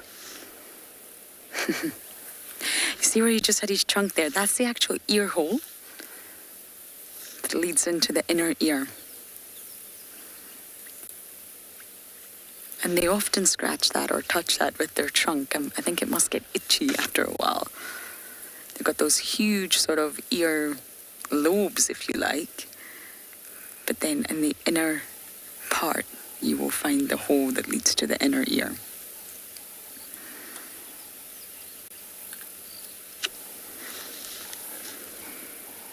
Now, Andrew obviously had, I believe it was dark mane. I know that he's got a male lion. And the rest of the pride are somewhere. So everyone's, of course, getting a little bit anxious. Buffaloes and lions not too far from one another, but the lineup for the buffalo was just too big. So we've left for now, see what else we can find. But we may return to that area a little bit later on in the drive.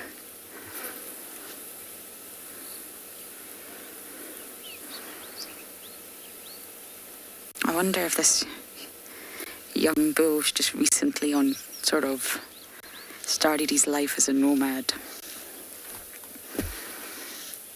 Sometimes when they're first ousted, they'll still follow the herd, but just from very far away. They'll hang back, but they'll still follow the herd of the females.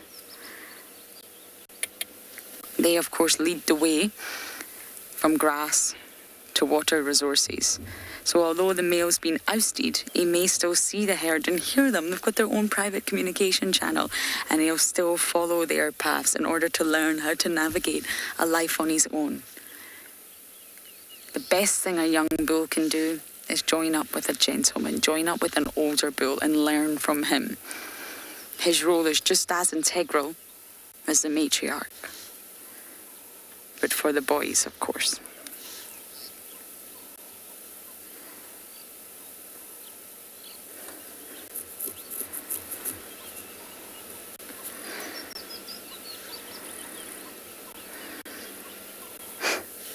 You see how they shake the grass like that, getting rid of any insects or dirt or dust or anything that's clinging to the grass. They give it a good shake before they put it in their mouth.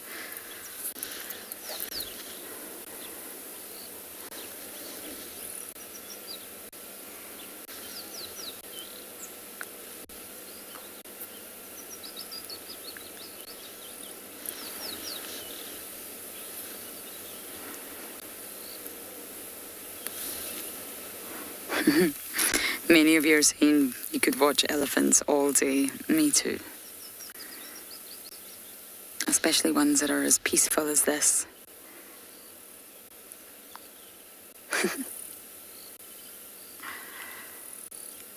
They just walk, rest, feed. Walk, rest, feed. Bulk feeders is all about quantity over quality. Eat, eat, eat, eat, eat. And that's because their digestive system really is poor.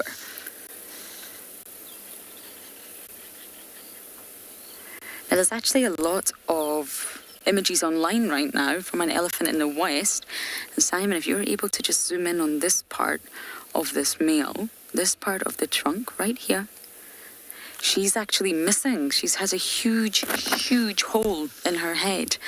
And it goes right through. I don't quite know what's happened. It doesn't look like it's healed. It looks like it's healing. And when she drinks water through her, or when she sucks up water, through her trunk, getting ready to pour it into her mouth, the water pours out through the hole.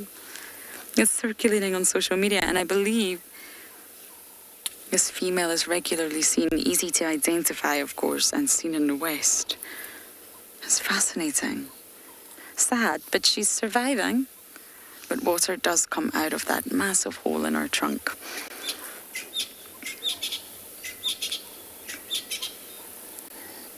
Animals are so resilient. There's no choice but to just get on with it. Humans, we mope, we moan, we take medicines. Can't do that here. You've just got to get on with it. Survival of the fittest.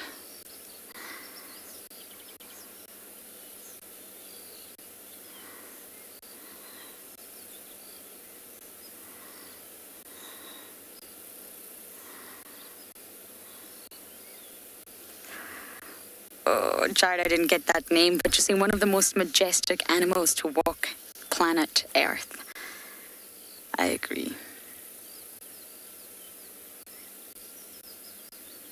Great big pachyderms. So large. I still believe there's a lot we've to learn about elephants. I mean, there's some great studies, a lot of science, a lot of research projects and programs that have been following the same herds for years. And I still think there's a lot we need to learn about them. Their social dynamics are very complicated. And because humans are so visual, we tend to learn by observations, by watching, but we're missing out on a lot just by watching. We can't hear them. We can't hear this private infrasound channel. We can't feel the vibrations that they're feeling through the specialized cells in their toes. We're completely oblivious to all of that. And even with technology, that can only get us so far. Yes, it might allow us to hear those sounds, but then what? What do the sounds mean? What are the elephants saying to one another? And we read body language, but sometimes we also put a human perspective on that. because we are so visual and we read one another's body language, that we see an animal behaving in a particular way and we think, that animal must be upset. But you're thinking that because you're taking it from a human perspective. And that's just natural. Of course we're going to look at everything from a human perspective. We're humans. It's not a criticism. We should just always be aware that there's a lot we're not seeing, there's a lot we're not hearing. There's a species of fish, and this might sound rather random, but when you sort of thinking of the animal kingdom, it's really important that you always recognize individuals of your own species. Always. And there was sort of confusion over this species of fish. And it's a reef fish. And basically they look almost identical. Completely identical. And yet somehow it was I'm trying to remember the species. Why has this slipped my brain? Damselfish, that's it. So you've got the ambon damselfish and the lemon damselfish. They're both very small little coral reef fish. Look identical to the human eye. Obviously, when you dissect them and you analyze them, there's two separate species. It's in the western Pacific Ocean. Now, the ambon, they defend territories really, really vigorously. They're very aggressive. They'll even bite divers, or sort of keeping out members of their own species. But how do they know, that's an ambon, that's my own species, that's a lemon? Because to the human eye, it looks absolutely identical. And with lots of sort of investigating, it turns out that each of the two species, the ambon damselfish and the lemon damselfish, actually have completely different facial patterns, only visible in the UV light spectrum. We cannot see it, but they can. And when you do shine UV light on it, they look completely different. They don't look similar. So the individual fish themselves can immediately see it. This is an ambon, this is my enemy. This is a lemon, not the enemy. So they have attractive patterns, very, very unique to each species. And that's how they recognize their own. That's how they recognize their own species. Every species has to be able to recognize their own. But we were completely oblivious to that as humans because we cannot see it. It's only when we shine UV light that it opened up this whole other world that actually these two species are different, and we just didn't realize that. And most fish are tetrachromatic anyway, and that allows them to see colors way more vividly than we do. We are trichromatic creatures. We only possess 3 types of cone cells. So our color spectrum is actually very limited. So I know we're looking at an elephant here, but my point was that there's so much that we miss as humans in our sensory world, in our Umwelt.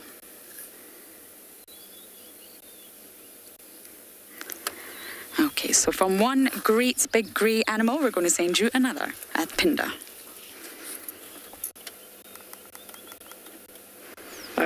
As you say that. We found some more white rhinos. It was another group of, I think it was actually, is it 5 or 6? 5 or 6 rhinos. And as we came around, there was some quite interesting interactions going on. There were these like bellows. And I think what's happened here, seems all the rhinos are rather aggressive this morning, but yeah, they're all kind of walking away now. We can't really see them too well, just their backs. But it looked like it was a cow and her calf, and then 3 rhino bulls all hassling her. And there was quite a bit of vocalization, quite a bit of aggressive vocalization between 2 of the bulls.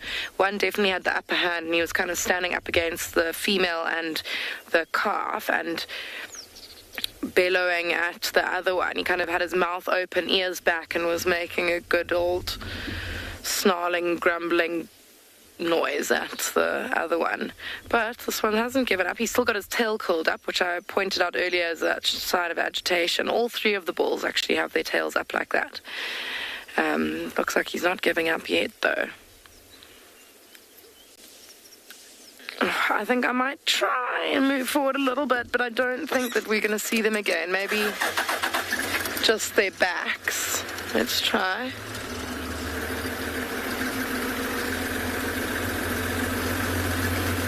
No.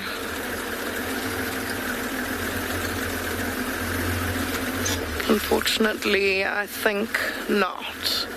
You can see some marula trees. You can see the back of one with his curled up tail, but they're all heading up over the hill.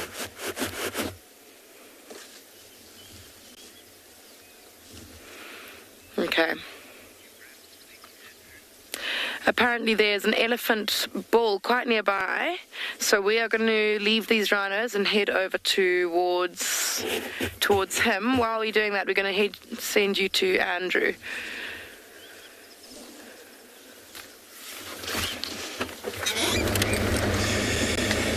So now we have left the line there due to the whole station wanted to respond. And now we're just going to be taking time looking around, and there was a leopard tracks that was seen here. Guys still following up on foot, but yet nothing picked up, so we are assisting here just to see if the tracks lead further east this way. It looks like the tracks came from the west, Mambila then. And then could be maybe another male, maybe possible Hukumuri or another male in the area.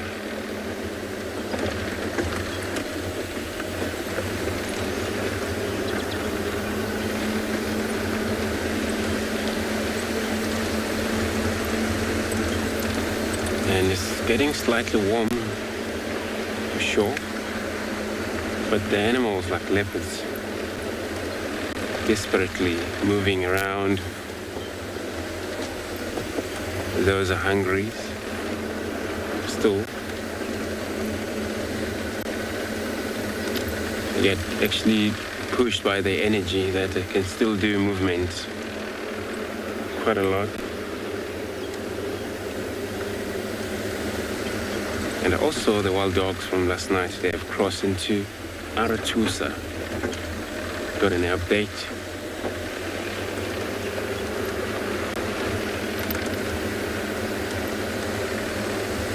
So not far from Trampolim, the boundary, western boundary there, so.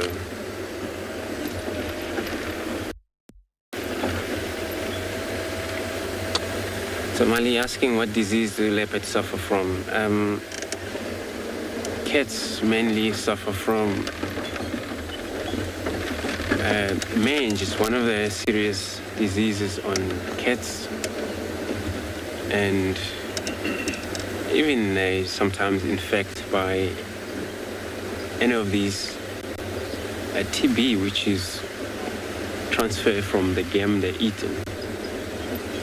If they ever eaten meat, that is, it's got a disease in that they're easily infected from there. So we're just making room for one of the car. Right, pass by.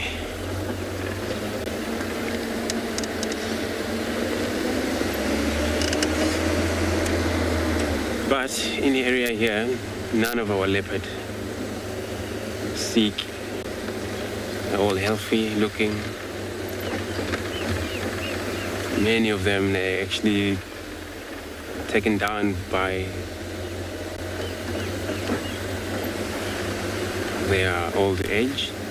So I'm gonna be sending you over Pinda, and then I'm gonna be searching around here, see if I get luck.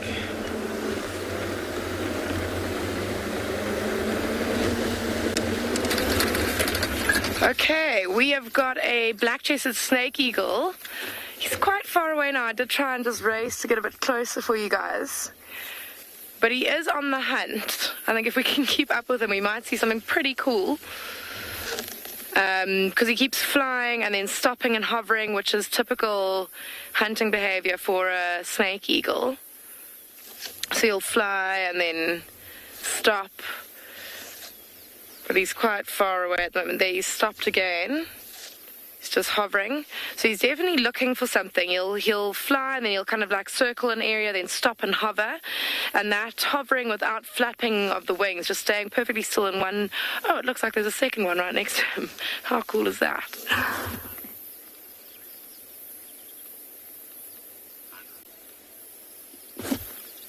Oh, they're very far now.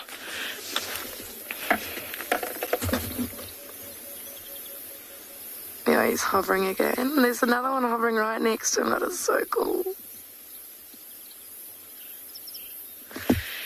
So they'll be waiting to see, or just they'll be hovering there, looking for snakes or lizards. Oh, excuse me, there's that sneeze I've been waiting for all morning. Really, really beautiful though, watching them soar around with that awesome sky behind them, the clouds and stuff. But they are going further and further away.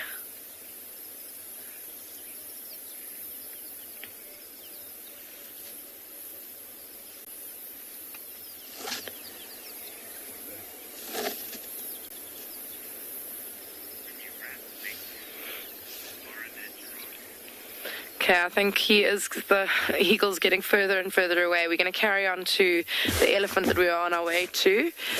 While we're doing that, we'll send you to Lauren, who's got some giraffe.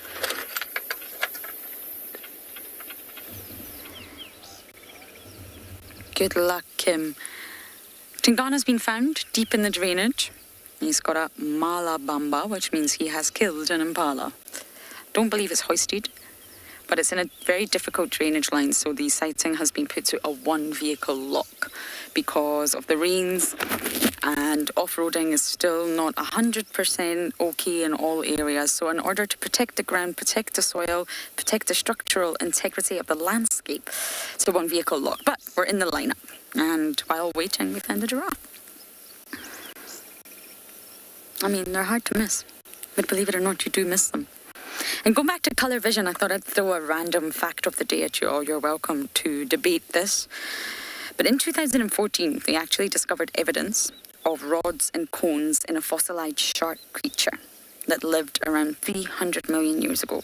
Now, shark skeletons are made from cartilage, which is the same material that's in our ears and the ends of our nose and our joints. They act as shock absorbers. Cartilage is incredible. It's flexible, it's lightweight, doesn't weigh you down, and it's very resistant to disease. So for sharks and rays, it's ideal. But it's not bone. It biodegrades. You will not find skeletons. That's why we don't see shark skeletons. We don't see manta ray skeletons, because they wear down. They don't preserve like bone does. So that's why it's quite difficult to get into the history of sharks. But this fossilized shark creature that lived around 300 million years ago, they actually concluded from studying the rods and cones that colour vision was invented underwater due to this one fossilised creature. And in the ages since, fish have actually evolved visual capacities way beyond ours, and that goes back to what I was saying. Fish are actually tetrachromatic and we are trichromatic. They are one step ahead of us. So they say that colour vision actually started underwater. Not all animals, not all organisms see in the same spectrum of light, because they don't have to. We see what we need to see. Giraffes, of course, have excellent vision. They have excellent long-distance vision because they're so tall. They act as like the lighthouse. They can see everything happening around them. So sometimes it's really important to pay attention to a giraffe. They may not alarm call like impala, but watch their behaviour, because they can see things that we can't because of their height and their excellent vision. They do see in colour, and their eyes are actually said to be among the largest, not the largest, but among the largest of terrestrial mammals. And I don't just mean the size, I also mean in relation to the skull. If you look at elephants' eyes, it's very similar to the same size as a human's. And look at that huge skull. It's not in proportion. automatically tells you elephants do not rely on their vision. They can see, yes, but that's not their primary sense. Look at a giraffe and their eyes are very, very large. So they do see in colour and over great distances. But if you look at the positioning of a giraffe's eyes, it's not binocular. It's not forward-facing like ours with a small gap in the middle. The eyes are positioned on the side of the head. So this gives them peripheral vision. They can't see 360 degrees, but almost. They can see in the periphery. They can see behind them. So almost like a wide angle. You put a wide angle on your camera, put 2 wide angles on the side of your head, and they get a sort of full view of what's going on around them.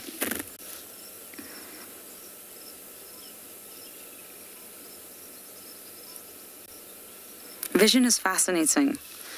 There's some creatures that don't need to see at all. You get the eyeless tick. Doesn't need to see. Just spends his life waiting on its host to walk by and uses his chemoreceptors to sort of taste and smell its way to its host. You get fish that live in caves underwater. It's completely dark. There will never be light in a cave. So they don't need to see. Why have eyes? Why evolve eyes when you don't need to see? Okay, so as I mentioned, we're in a lineup. I'm going to get on this radio and hopefully we'll be able to see Mr. Tungana soon.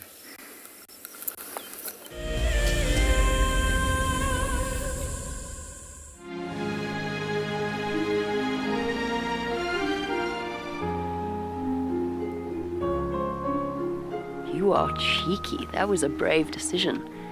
Amber Eyes is... Oh. That is so magic. That was absolutely wonderful. Amber Eyes just gave that cub an enormous hug. Expect the unexpected here on Wild Earth daily. An ever-increasing part of the global population is losing its connection with nature. Wild Earth is here to reduce people's stress and anxiety, allowing you to escape into nature even just for a few hours a day. However, Wild Earth is expensive to run, and we need help from you to keep this ship going. Wild Earth Explorers gives you the opportunity to be part of a program that supports the sharing of nature with the world. This is Rusty. He's my favorite vehicle and we've been through all the good times here in the bush. Now, if you feel a connection to Djuma Game Reserve like I do, then we have a fantastic opportunity for you. You can have your name engraved on a brushed metal plaque just like this one, and we will attach it to Rusty so you can always be with us on safari in spirit. We will even send you a digital photograph once your plaque is mounted on Rusty. Spaces are limited, so grab your spot now. Why is the Mara special? It's one of the only few places that you can find the annual wildebeest migration. I will still go for the lion. The main reason is a sign of royalty, leadership in my tribe, and apart from that, over here, it is feared by all but loved by everyone. Catch up with the guides daily here on Wild Earth.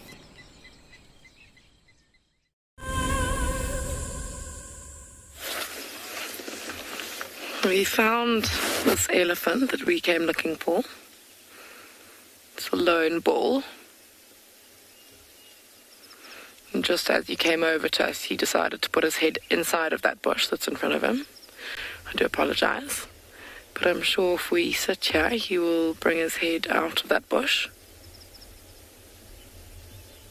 But you can see the shine of mud on his back, and he's just come from a very nearby watering hole,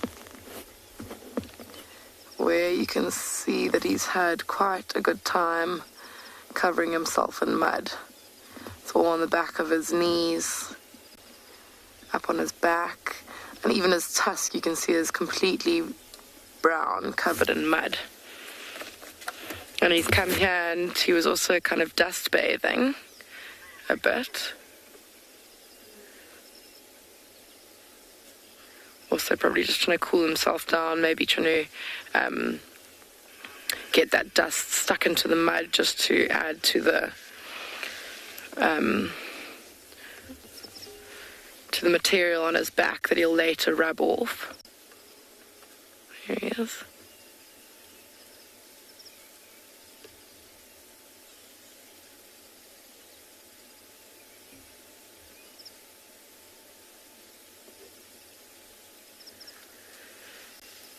Yeah, let's just walk through the tree instead of around it. Classic elephant mentality. Oh, I bet he's going to go and feed right behind that bush now. That's exactly what he's doing.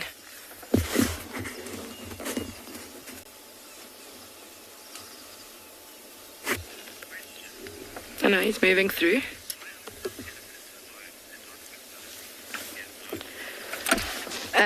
Gizmo, the reason for that is elephant bulls will be kicked out of the herd in their kind of teenage years because they can be quite boisterous, and elephant herds, all the social dynamics surrounding elephant herds are based on looking after the youngsters, so the younger elephants, and having boisterous young elephant bulls doesn't kind of play along with that aim of keeping the youngsters safe. So those bulls get kicked out of the herd and then they go off by themselves. Sometimes they'll be in groups of bachelor herds, but generally it'll be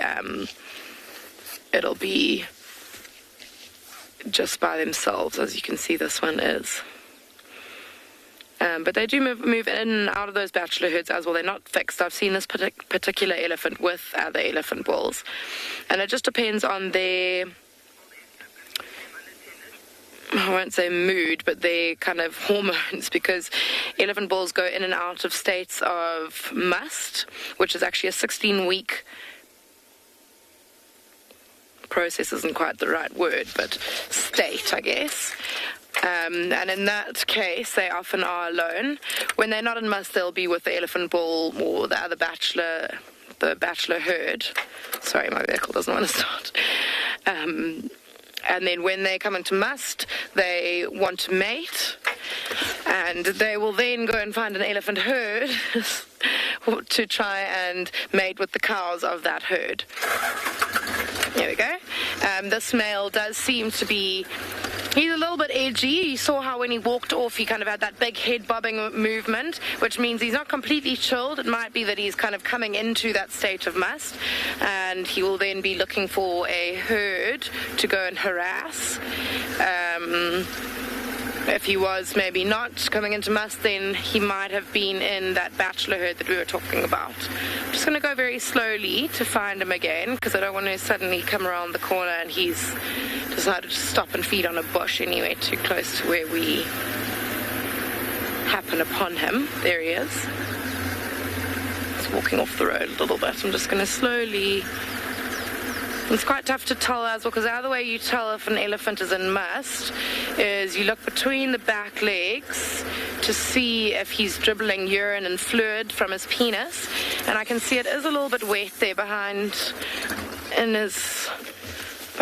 between his back legs, but because we know that he has come from a watering hole, it looks like it might just be a bit of mud because he has got it all over his belly.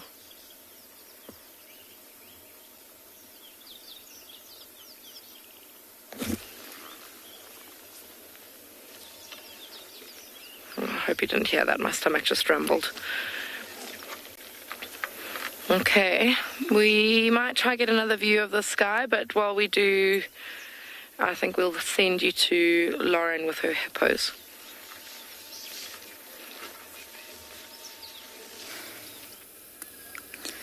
We're on Gowrie Dam Wall, admiring the resident hippo, who I think is snoozing quite soundly. Oh, he's blinking. Heavy eyes. That's how I feel most nights here in the bush. Can't keep my eyes open. And on the other side of us, down the sort of dam wall into the drainage, that's where Tingana is. He's been there all morning. We saw him. We know he was on a dam cam. But the problem's been the fact that off-roading has been a bit of a difficult scenario. Some roads are incredibly waterlogged. Now, when you position yourself at the top of the Katina, water naturally drains down. So on areas that are high, it's fine. It's absolutely fine to off-road there. We got permission to do it yesterday. But when you get down a little bit lower into drainage lines and seep lines, that's your problem issue. That's where the water is going to collect and the sort of soil itself is going to become very waterlogged. Now, you're welcome to drive it. There's just a chance you might never come back out again. You're going to get very stuck. Not only do you not want to get stuck, you don't want to damage the land. So one vehicle was allowed to search this morning. That's how it works here.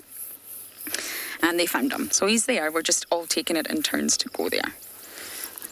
The Mulwati is still not drivable. We had a little look yesterday. It's not that there's a green light or a red light. We just have to keep checking. Our vehicle did the test last week and we actually found Tlalamba. Can you believe it? We just found her doing a test of the Mulwati. And our vehicle was okay because it's a little bit special. But the other vehicles wouldn't make it. And then we received more water. So the Mulwati is still out of bounds. It's very important they protect your land. Everything is held together. It may not look like it, but the perfect example is the Maldives, an island nation. Their protection, the protection for these small... Simon, I think we have possibly a dwarf bittern down here. If you look at this dead knobthorn, just to the right of the fork here, somewhere, is a bird.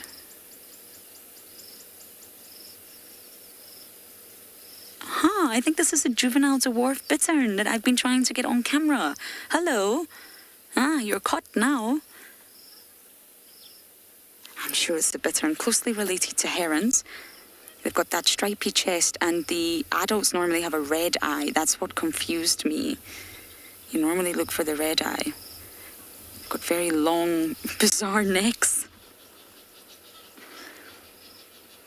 But the juvenile has, the immature bird, juvenile's not the wrong word, has a black eye, and I think that's what we're looking at. I love these birds. They're not common. They're an intra-African breeding migrant, so they come here to breed, as do many of the birds around here.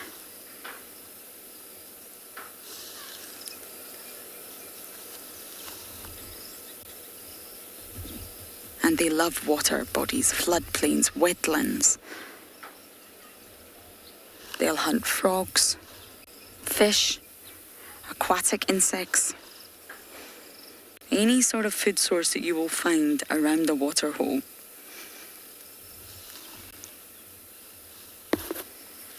It's so lovely. I've been seeing one. Oh, off we go.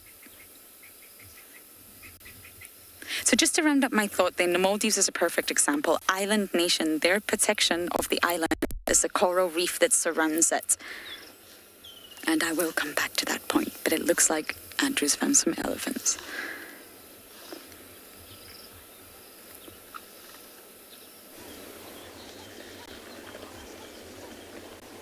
Right, so we got a beautiful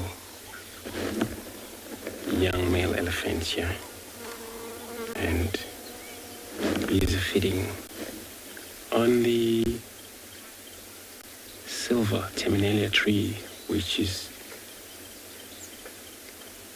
he just loves it so much. It's the only tree since we got here.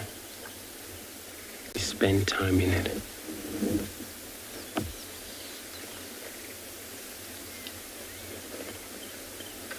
Maybe just probably enjoying these little pods.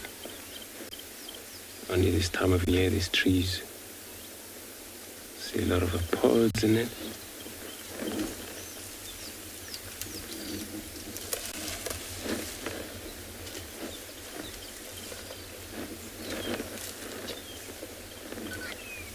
It's probably still separated from the rest of the group of females. At this stage, you will be then joining the other young bull around here.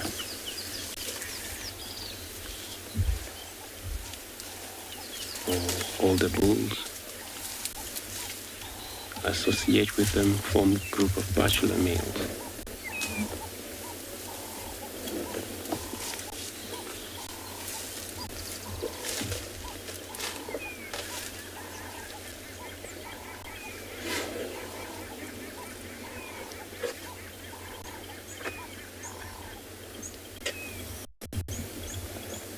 scratching his eye.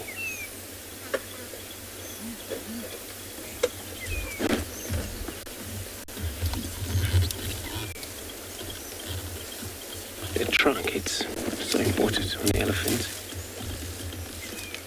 Use them that way, able to grab anything they could, branches, grasses.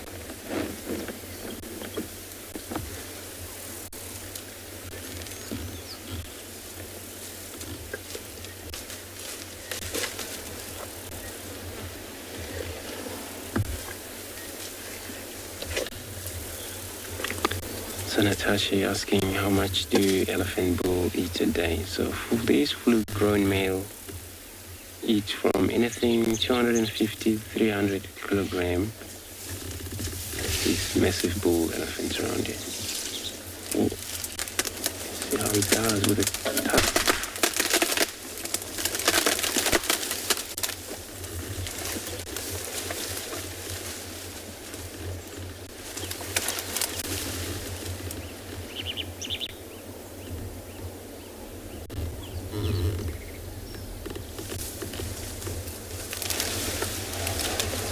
Like I said, he loves this bush. You see how we actually break it down. And the whole branches, the whole down, all the whole piece of trees down.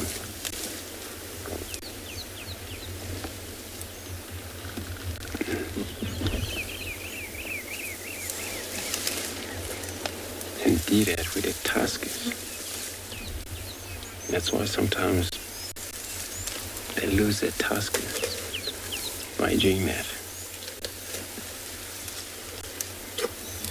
Some trees can be strong enough until they lost their tuskers. It's so important they would use their forehead to push that tree when they don't have a tusker though.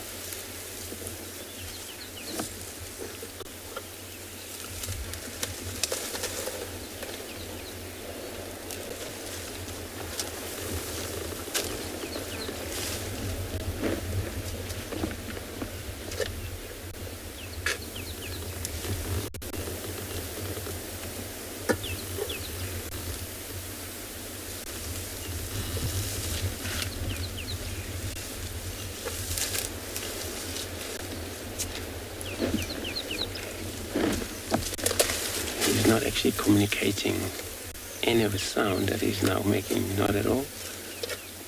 Usually when they do that is when they need to reconnect with other group members.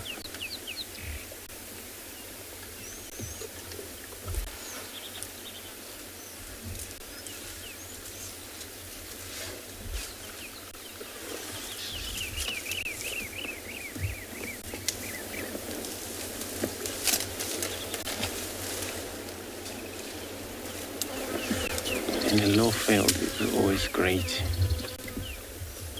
for the elephants because they were able to access through the bushes, still get enough of the food, even in the winter.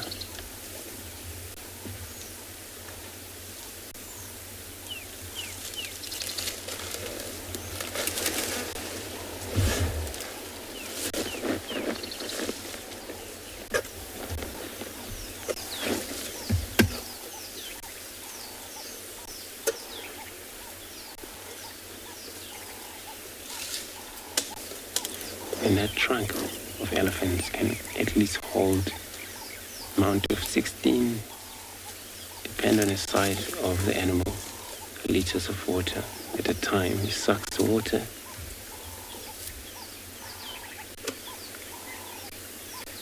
Put in the mouth.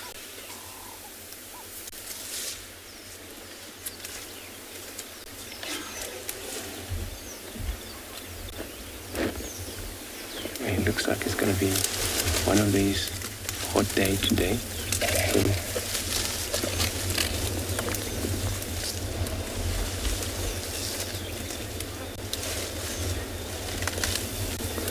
We're also asking if the male and the female would go into an estrus, while also the bulls on must. And not sometimes it go opposite way, where the bull can be on must and then none of the female that is on hit. So, you know, that male has to move a lot enough to find other different females that are in the area. But you find maybe none that is actually on heat.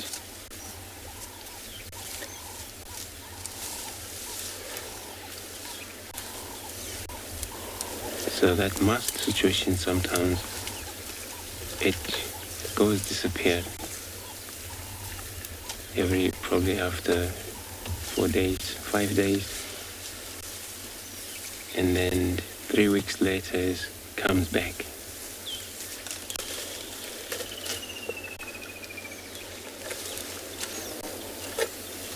Pushes that bull to again focus on finding the exes or the females already.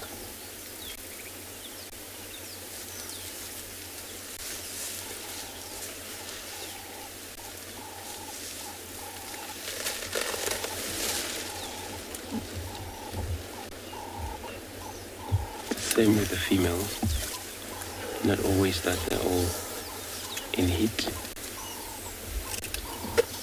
The female, she comes on heat for at least 4 or 5 days, and then it all just goes disappeared again. She comes normal, and it will rise again maybe a week later.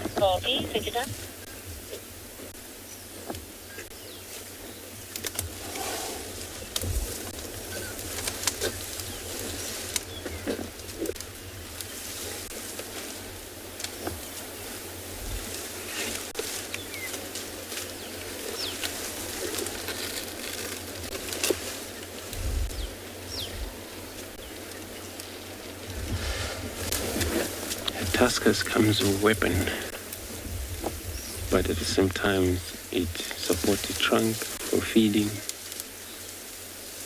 Break off piece of trees, branches. Look there, it's got a very much equal length of these tusks, so maybe use them both.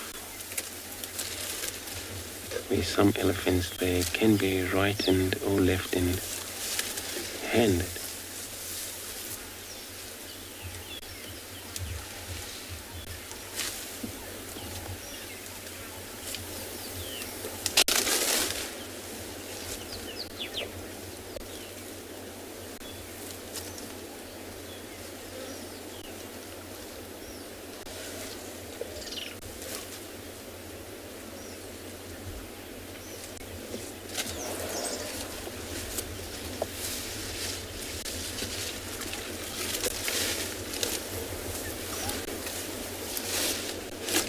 Probably gonna be done with a tree.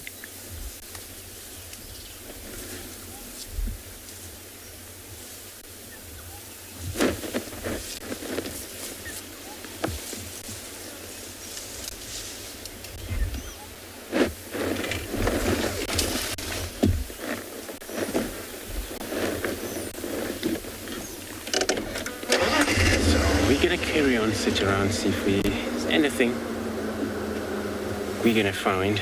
There's no update about yet that leopard track was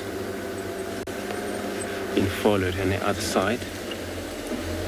There's no tracks coming out of the wood there. It's probably the same thing with these leopards where they sometimes just lay down whenever they feel free to do that. And they're tired of moving. It's going to be actually a simple way that if we ever bump on that leopard on a road or crossing the road or up in trees,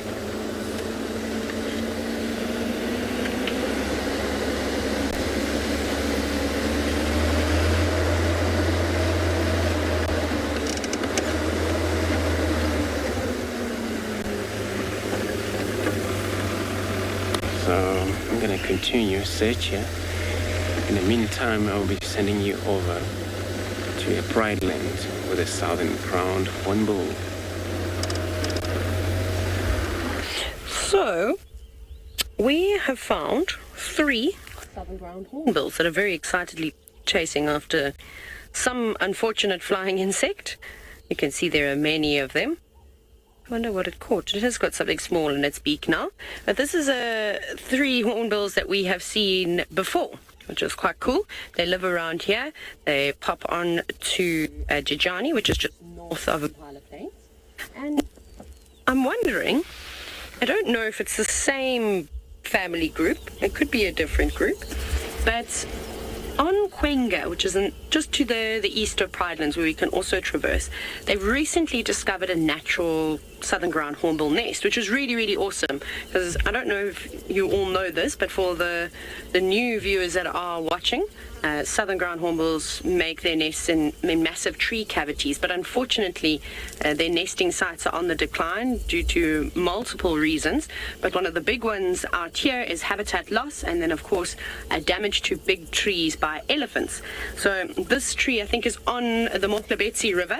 I have seen them around that area before, and if I'm not mistaken, there's 3, and this isn't too far away from them. Southern ground hornbills actually have rather large territories, and there's only about 1,500, give or take, within this greater Kruger area, so including the Timbavati, Thorny Bush, here Prideland, this Baluli sort of game reserve, and even into the Sabi Sand and all the other private reserves surrounding the Kruger National Park.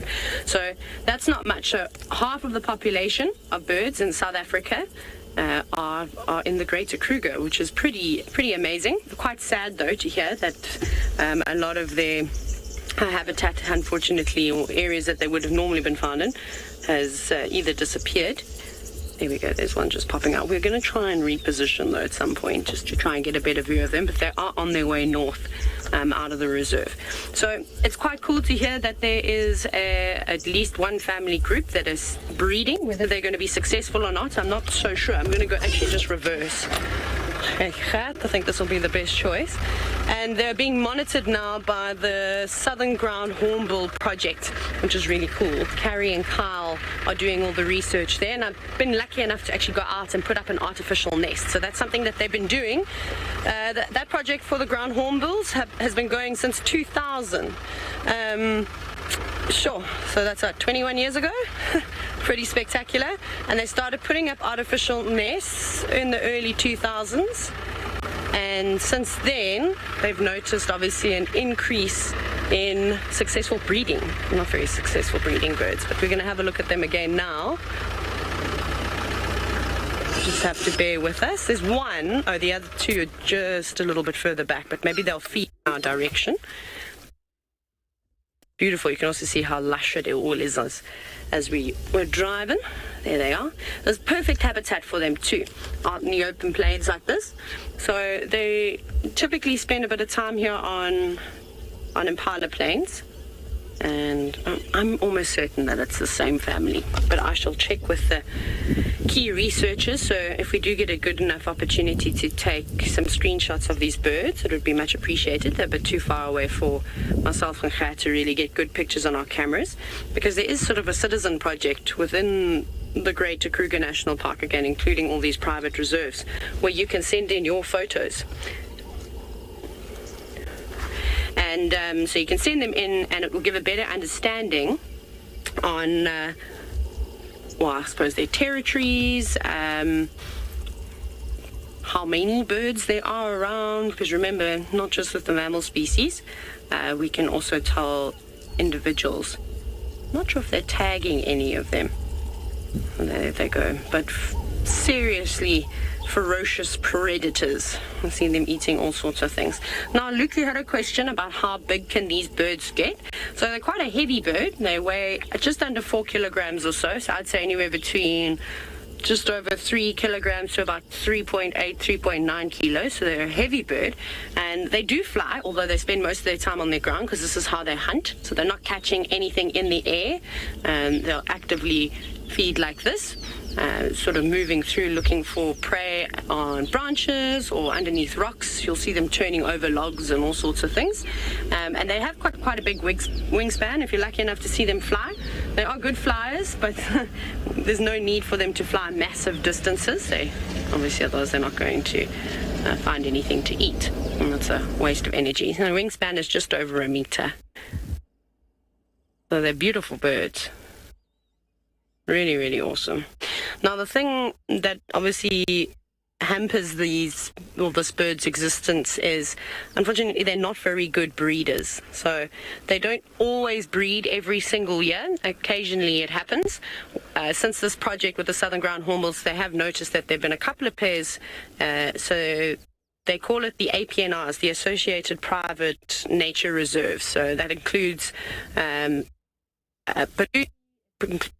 Klesiri, Mbati, all these different places, and they've been doing some studies, and they were even showing that there were some pairs that were breeding and rearing chicks successfully every single year, where typically they'll lay 1 or 2 eggs, and unfortunately when one chick hatches, or if 2 chicks do hatch, the other chick will kill the second one, which is quite sad. So they perform siblicide, and then they don't normally make it to adulthood, and they take up to 6 years to reach adulthood, so it's quite tough.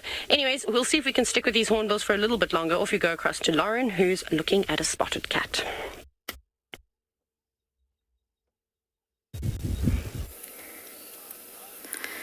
Unfortunately, the Duke has just gone flat, so he gave us a little bit of a performance. He's got an impala here. It's an adult. Can't see if it's male or female from this angle. And look at that. He's just nestled it in the grass. It's not hoisted. The grass is extremely long, though. Just behind the dam wall. Now, he was eating just mere seconds ago, and he's decided to curl up and go flat. Which unfortunately means we don't have any view whatsoever now. I don't even see a rosette.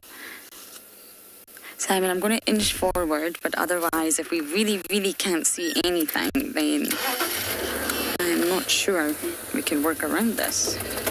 Oh, wait, I can see a tail. Can you see a tail?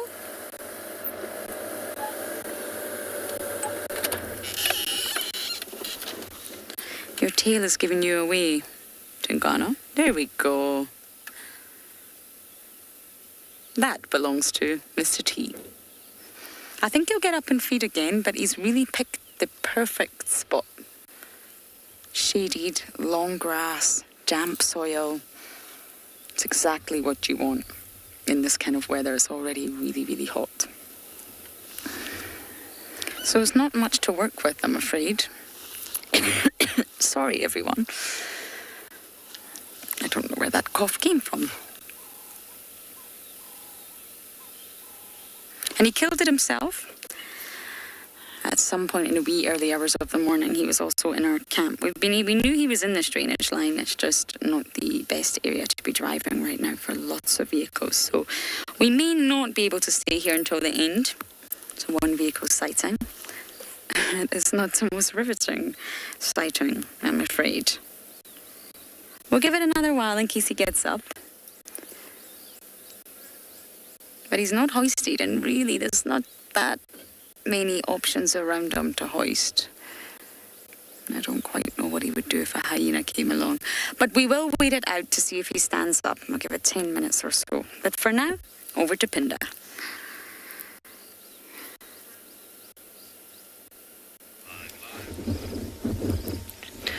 We found some wildebeest and 3 very young wildebeest calves who are trying to get a little bit of shade, under or relief from the sun under that tiny little tree.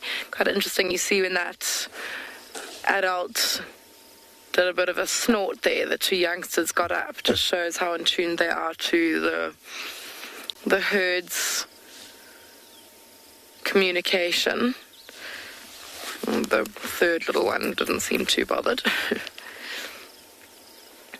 But yeah, they just got up and were ready to run. I think that wildebeest was snorting at us because we are just slightly behind a bush for him, and he was maybe thought we were trying to sneak up on him. Her rather, sorry, she's got a calf. And these calves are all very little. They all will have been born in the last month. And the one on, both of the two closest to us actually still have their little umbilical cords. So even newer, all three of them do.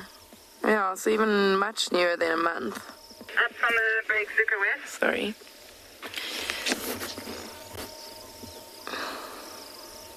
Yeah, so very young, maybe only about a week or so. Such funny shaped animals. And when they're little, they're so gangly with their funny little ears sticking out to the side.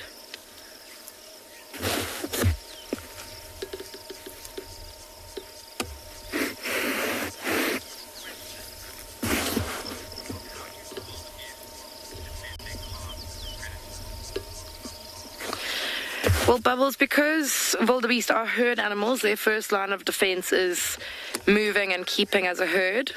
But also you can see that they've got quite sharp horns on the top of their heads. And look how thick their necks are. They've got quite thick necks and quite muscly shoulders. You see how their body shape is like quite big at the front, like neck and shoulders, and then tapers off to the back. So that means that they're quite good runners. They're nice and fast, but they are also quite strong. So they've got those horns to defend their calves, which they would use against predators.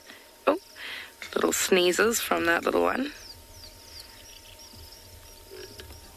But like I said, the first line of defense is being in a herd, staying in a herd and trying to run as a herd, not let anyone single you out.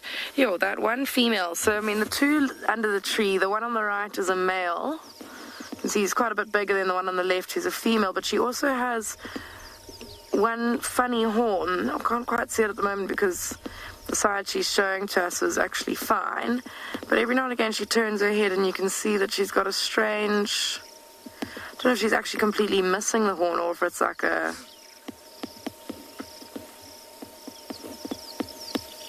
I don't know. That one's moved in its way.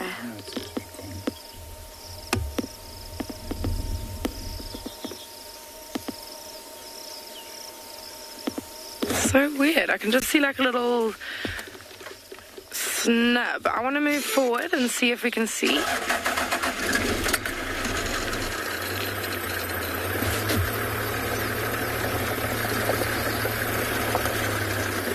Sorry, I don't want to scare you all away.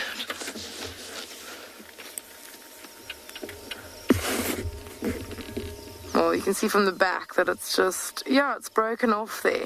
Like as where it curves down from her head to curve up again, it's actually just broken off. So that actually fits perfectly into your question, Bubbles, about how they use or how they defend their calves. But I do think that this probably would have maybe been lost in conflict with another wildebeest, not necessarily with a predator. You can imagine the knocking of horns together. There we go, now she's looking at us. Could have caused that one to break. Again, with that the force of that strength that they've got on their shoulders and neck. Yeah, it even looks like it's bent, like even further down than the other one is. It looks like it was growing. Maybe it was like a deformed one growing in a funny angle, which made it kind of more brittle and also in a bit of just more vulnerable to breaking off. Anyways, we're going to leave these guys to settle back into a nice shady spot. We don't want them to have to move out into the sun. We're going to send you back to Lauren and her leopard.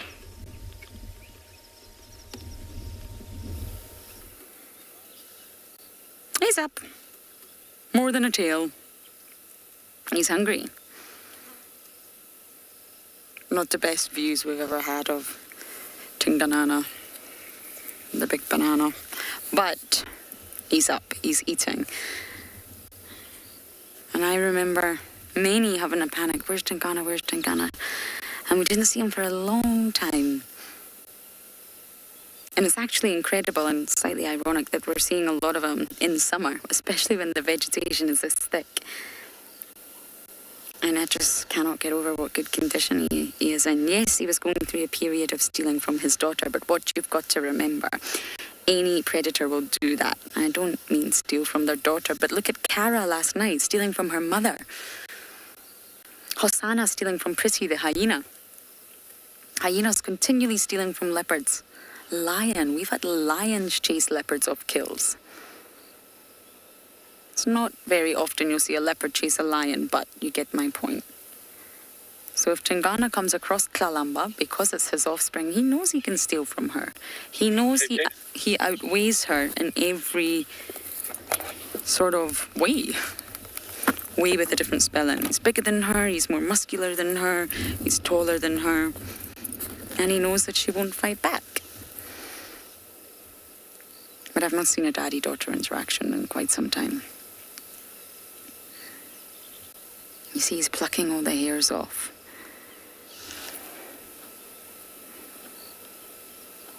Which means he'll be here for quite some time. Unless he really does lose this impala to hyenas, who I imagine will be very, very flat right now because it's hot. Then he's going to be here all day. And this is the drainage line right below the dam wall that we always fund Hosanna, Tingana's son.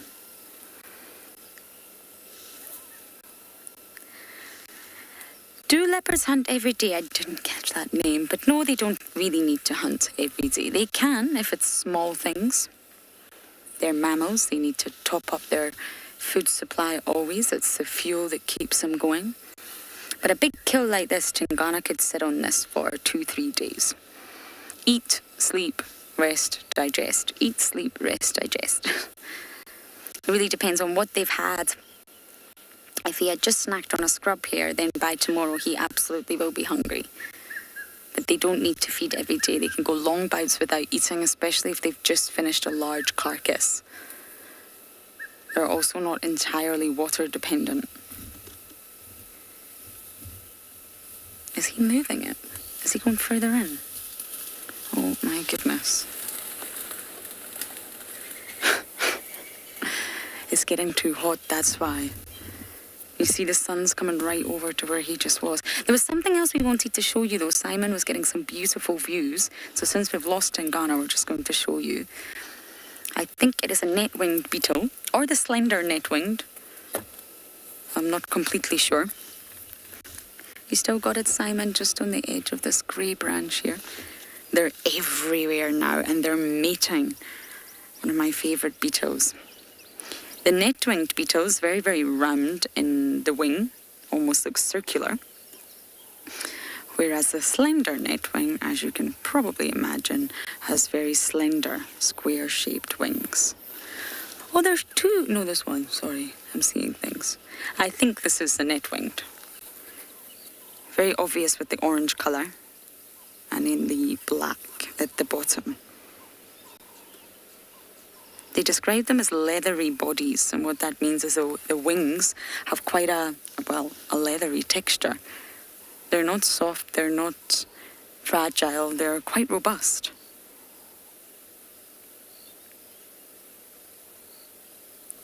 And all the species of net-winged, it's a group of beetles, it's not one specific species. Net-winged beetles are a group, and they all mimic each other. And this is sort of what I talk about when I refer to the butterflies sometimes. So you get different types of mimicry in the animal kingdom, but this is Mullerian mimicry, where they're all unpalatable. They all contain toxins, and therefore they all mimic each other to sort of reduce the impact that they have on predators. So the predator will recognize those orange wings with the black tip as do not eat, warning, not palatable, upset tummy, not pleasant, may be fatal. So therefore, if they all look the same, they've got a better chance of surviving. Whereas if all the net-winged beetles look different, maybe some were yellow, some were red, some were blue, then the predator may not remember all of them unpalatable, do not eat.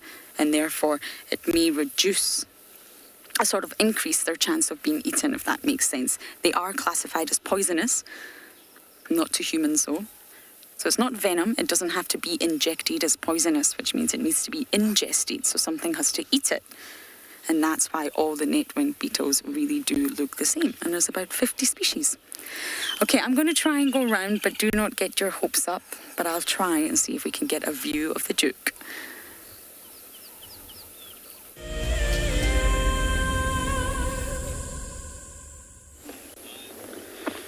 Now we got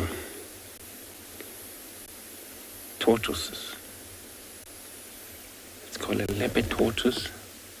It's gonna try and climb that hill, trying to get away from the heat.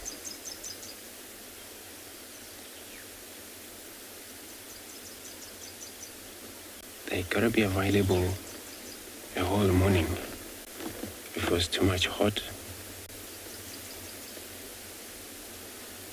And they were able to actually do their activity just before it's too hot. So they eat grasses, they're vegetarian.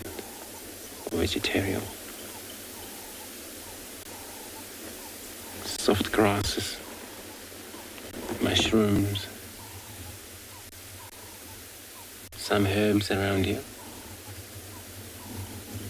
Now just well hidden in a shade.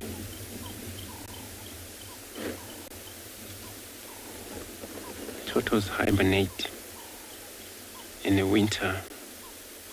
I loosen them. They go into the very much curved area or thick enough, won't come out the whole winter. In that time, they would have stored enough water in their body, and it won't eat.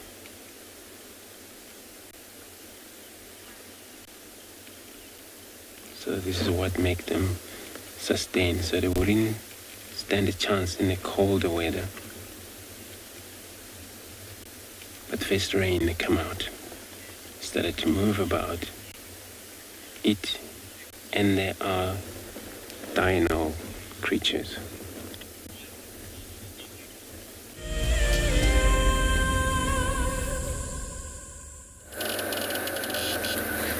You're going to have to bear with us, everyone. We have no visual of the leopard, and this is an incredibly tricky drainage line. We can't go any further, the ground is too wet, so just bear with me.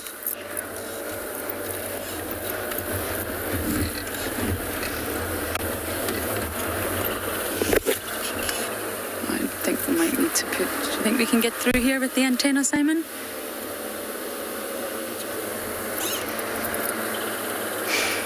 We might have to drop the antenna, Jared. We're a bit stuck. The leopard is in a big thicket here. I don't think we're going to get a view of him. Maybe we just need to loosen it a little bit before we get stuck in this russet bush willow. How do I know that? Look at the pods. Oh, I did not mean to break that. These little pods here belong to the russet bush willow. Russet in colour, it's a combretum. Are we all good? Okay, this is a present for you, Simon. You can hold this, and we're going to try and navigate through.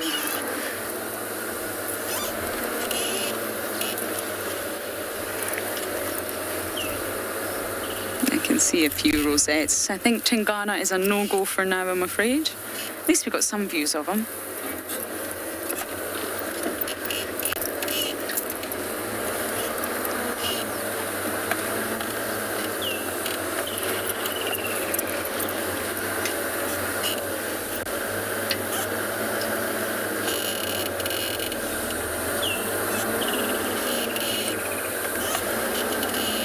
I'm just trying to see if we can get any view from here. Can you see him, Simon? I don't.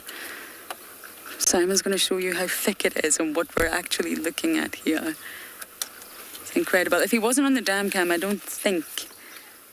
I mean, obviously we saw his tracks. They came right out of our camp and we could have followed him into this area, but he's there. But unfortunately, and we're not going to push it. We're just going to leave the drainage line. Wild Earth leaving Tingana on open lock, same position, visual 0 out of 5. Okay, let's get out of this drainage line.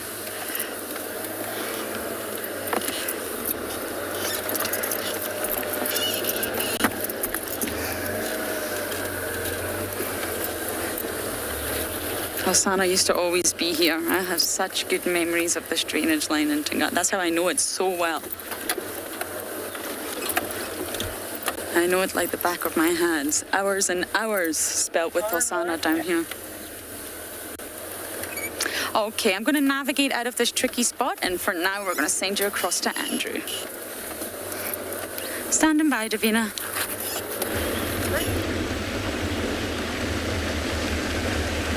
Alright, let's see, we're gonna now check between them here. See if we find anything drinking. The best actually time for it, eh?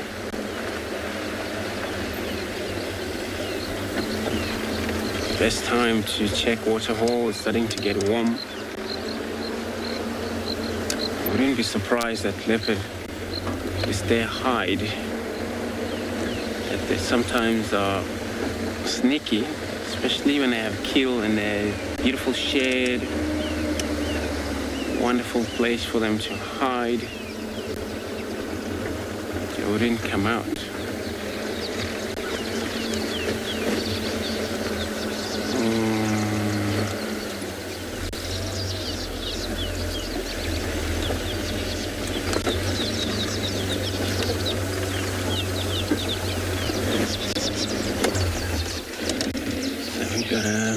White-faced duck.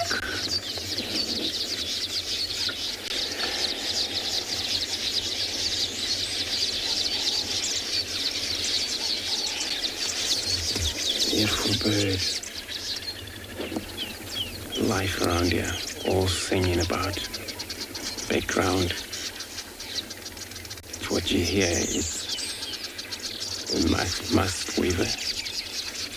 Musk weaver.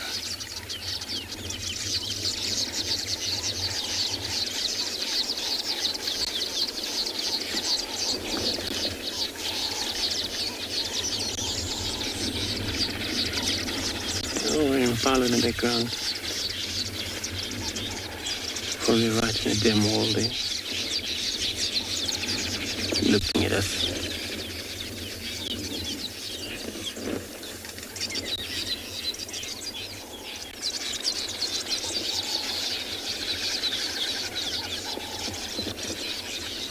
This weaver still continuing building his nest.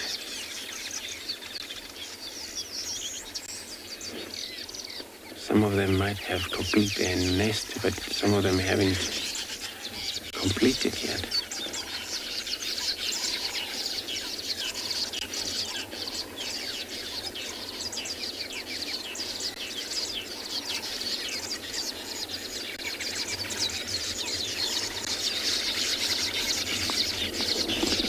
And it's such an amazing system how it works. You see all of them there. And just because of the breeding season, it's right now. Female and the male, two partners will stick together.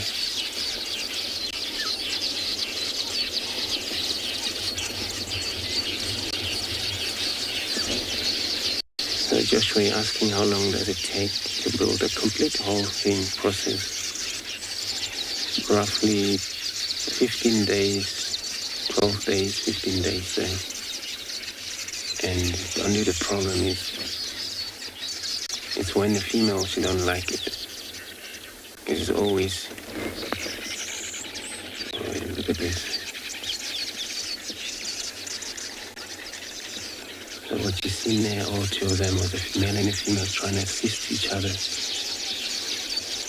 Then they'll come back, bring all the material. Female should do all the work. So 12-15 days process.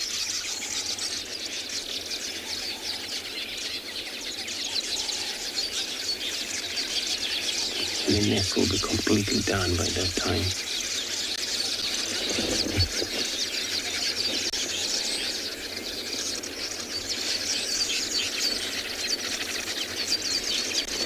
The reason they breed this time of year is because of the valuable grass material they need.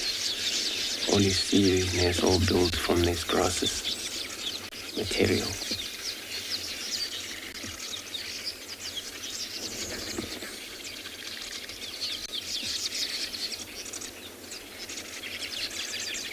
As you can see, some nests are dry, brown a bit. Some still like greenish, which those are just kind of like complete not long ago.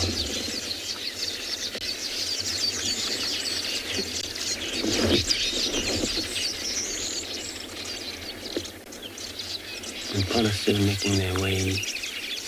Probably they're looking for a spot to drink.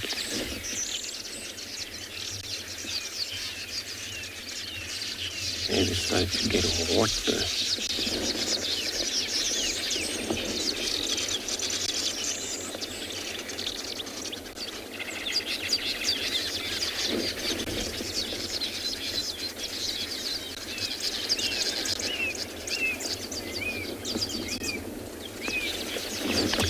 Beverly, so you're asking if there's any especially grasses they would use.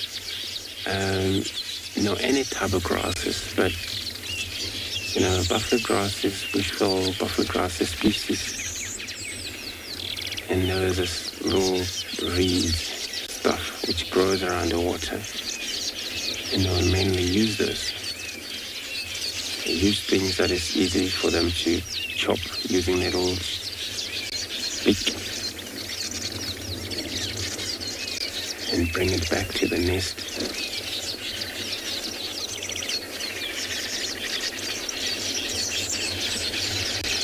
And this material grass, it's got to be still wet, green, because once it's dry, you won't be able to use them. Too harder for them to be able to work on this once it's dry off.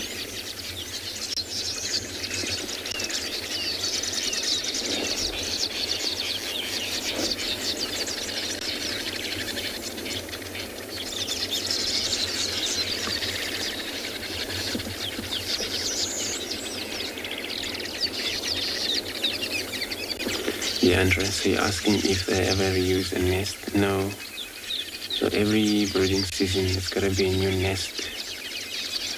And those nests will probably rot, become weaker, and they drop into water. If they ever remain, then it's fine. But it will come in place or change trees. Choose another tree close by, place their nest. New nest every year.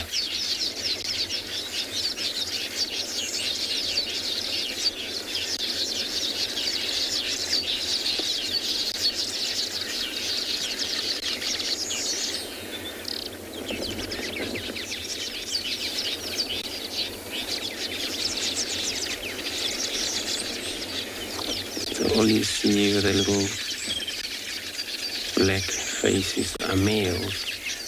Females don't have them. Just the normal, like little yellow around their eyes.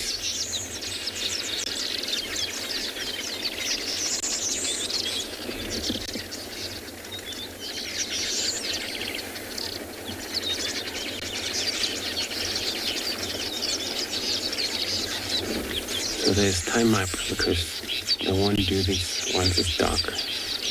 Got to exercise now the energy during the day.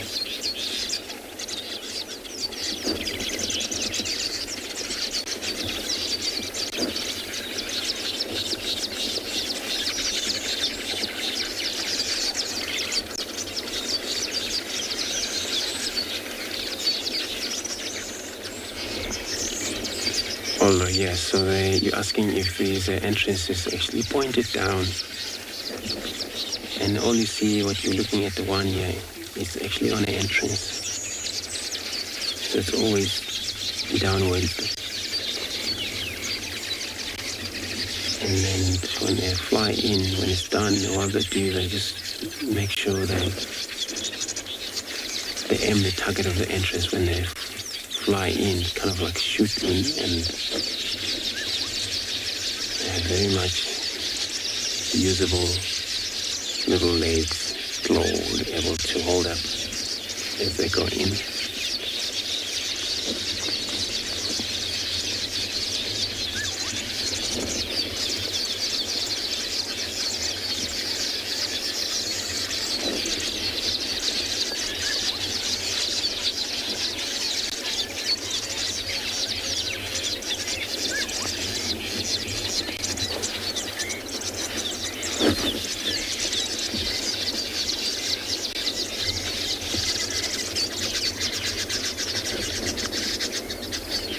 it's always safety. They're a clever bird. They build a nest, or they have to be a tree surrounded by water for safety away from the snake.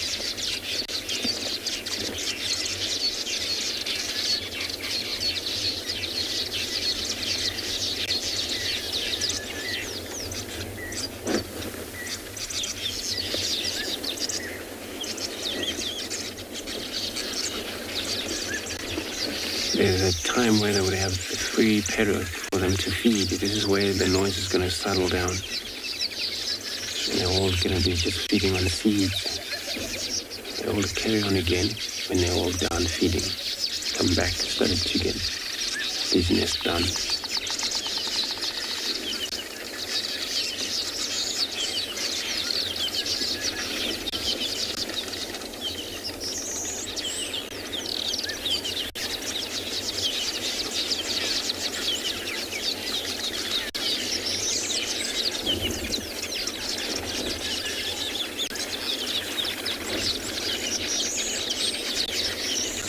And inside, there's a specific grass they use called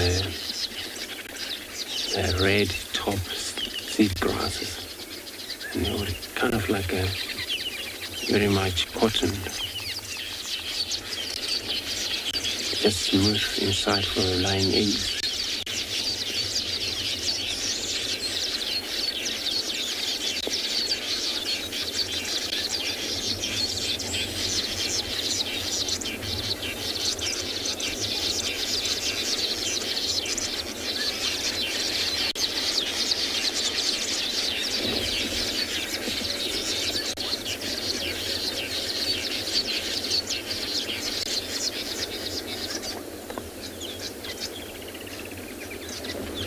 Once this whole breeding season done, everybody's going to return on their places. So I'm going to carry on search around here. I'm going to be sending you over across to Ngala.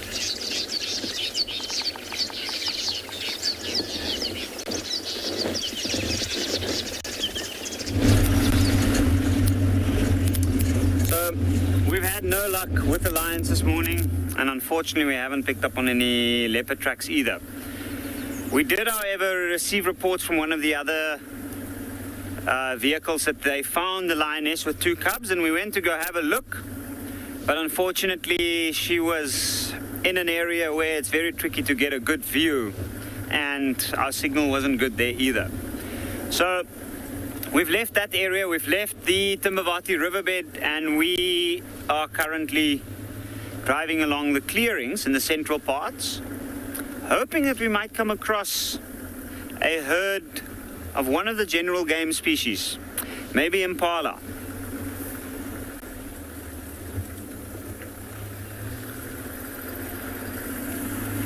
It has been a relatively quiet morning on Ngala. We have very few vehicles out at the moment, so the areas covered weren't that much, and usually the less vehicles in a place like Ngala, that makes it a little bit more tricky to know exactly what moves where. But we've had some beautiful views. This time of the year, this area is absolutely stunning due to the color of the grass and all the trees that have got their leaves back.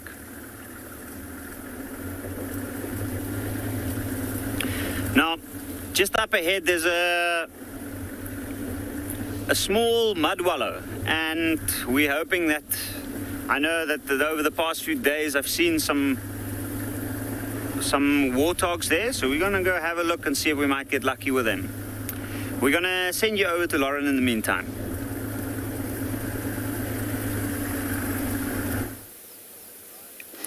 I've managed to put my first elegant grasshopper on the camera. Clinging onto signal grass. We call this grass a signal grass because, well, the shape of it looks like it symbolizes signal, the thing that we sometimes don't get out here that frustrates us all. But this is an elegant grasshopper, very large in size, one of the largest, and extremely brightly colored. Why? Why would it have bright colors?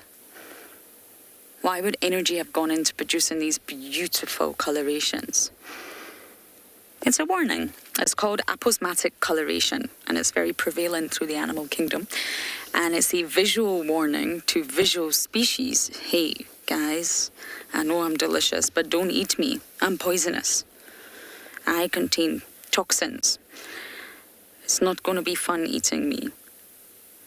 So aposematic coloration is really not prevalent or present in mammals, but in insects it is. And that's exactly what was happening with the net-winged beetles. Bright colorations. Don't eat me, guys. I'm going to taste horrible.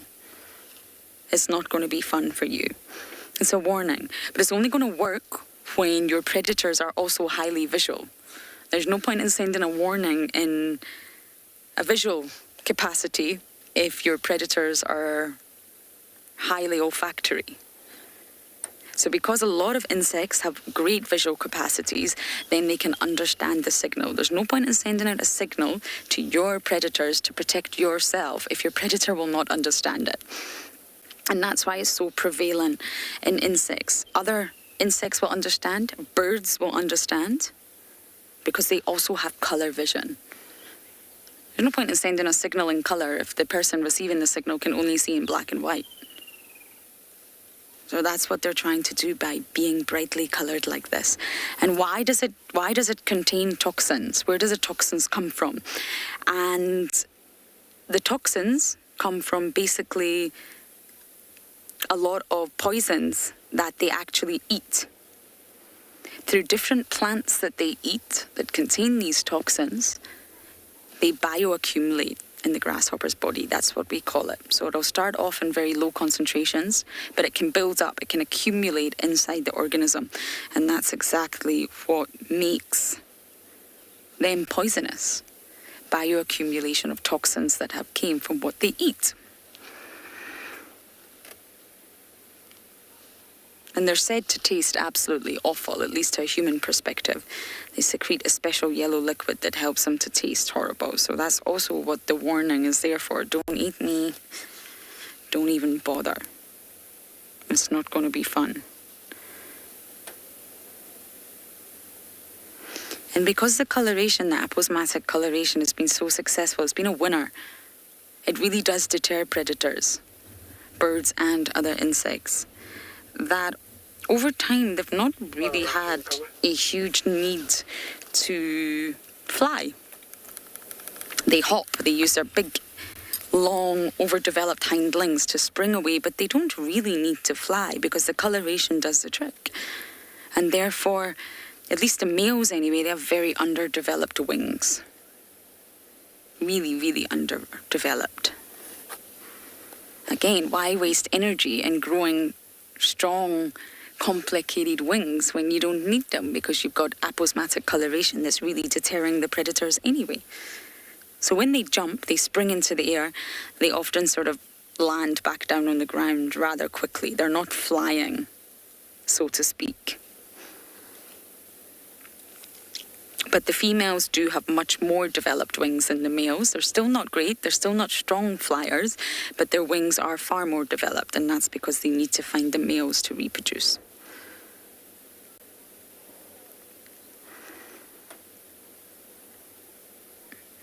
I do believe humans can eat the elegant grasshoppers, and I do not ever fancy trying. But the sort of toxins, the poison, it wouldn't be harmful to humans. And I think in petty culture, petty tribes, they will actually eat them with porridge. We eat a lot of porridge in Scotland, but definitely not with grasshoppers.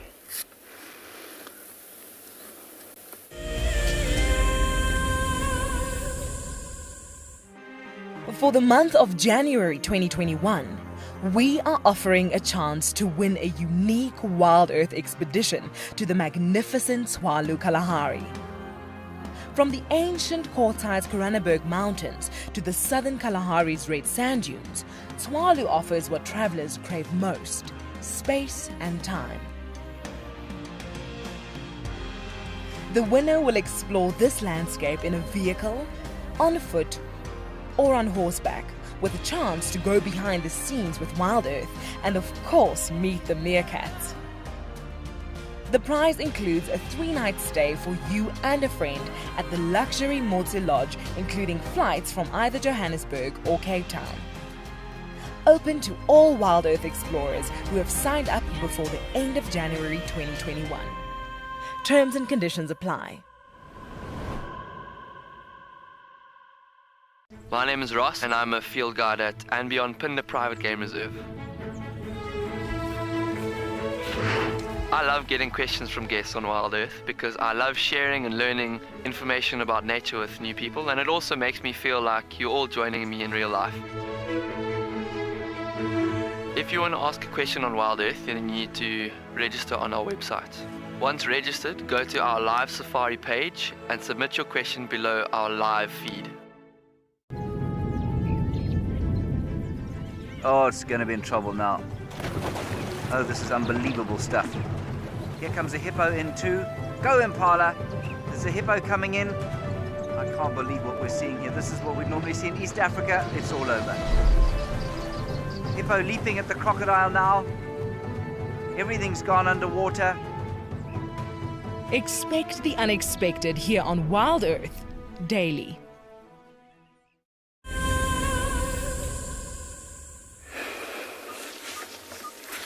Welcome back. So we've stopped to check a watering hole because the morning is heating up. We were thinking that maybe some animals might have come down to drink. And here the purple-crested turaco. And we've actually just been enjoying all the noises like we were this morning. The red-fronted tinkerbird is also going. That consistent, almost beeping noise. It sounds like a reversing truck. And then a hammerkorp in the water just ahead. But the most consistent thing that we've been watching are the dragonflies that you can see quite a lot of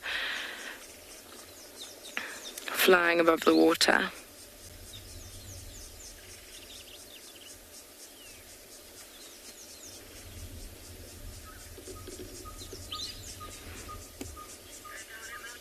You can see them every now and again kind of touching the surface of the water.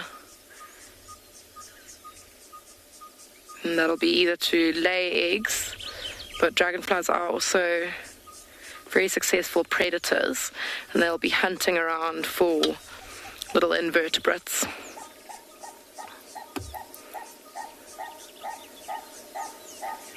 Other little water-dwelling insects and animals that are small enough for them to prey upon.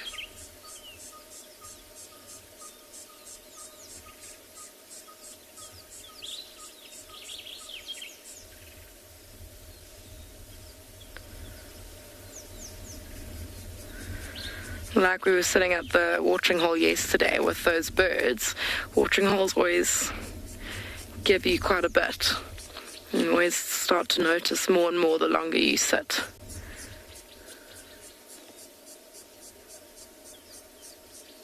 It's always a hub of activity.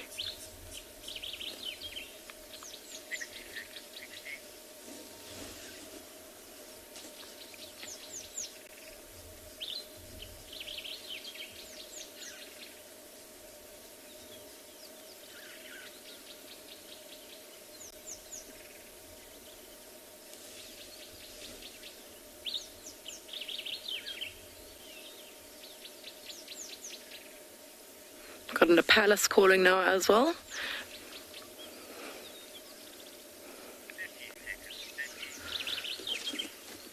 And a somber green bull. It's really, really just a beautiful way to end off our morning.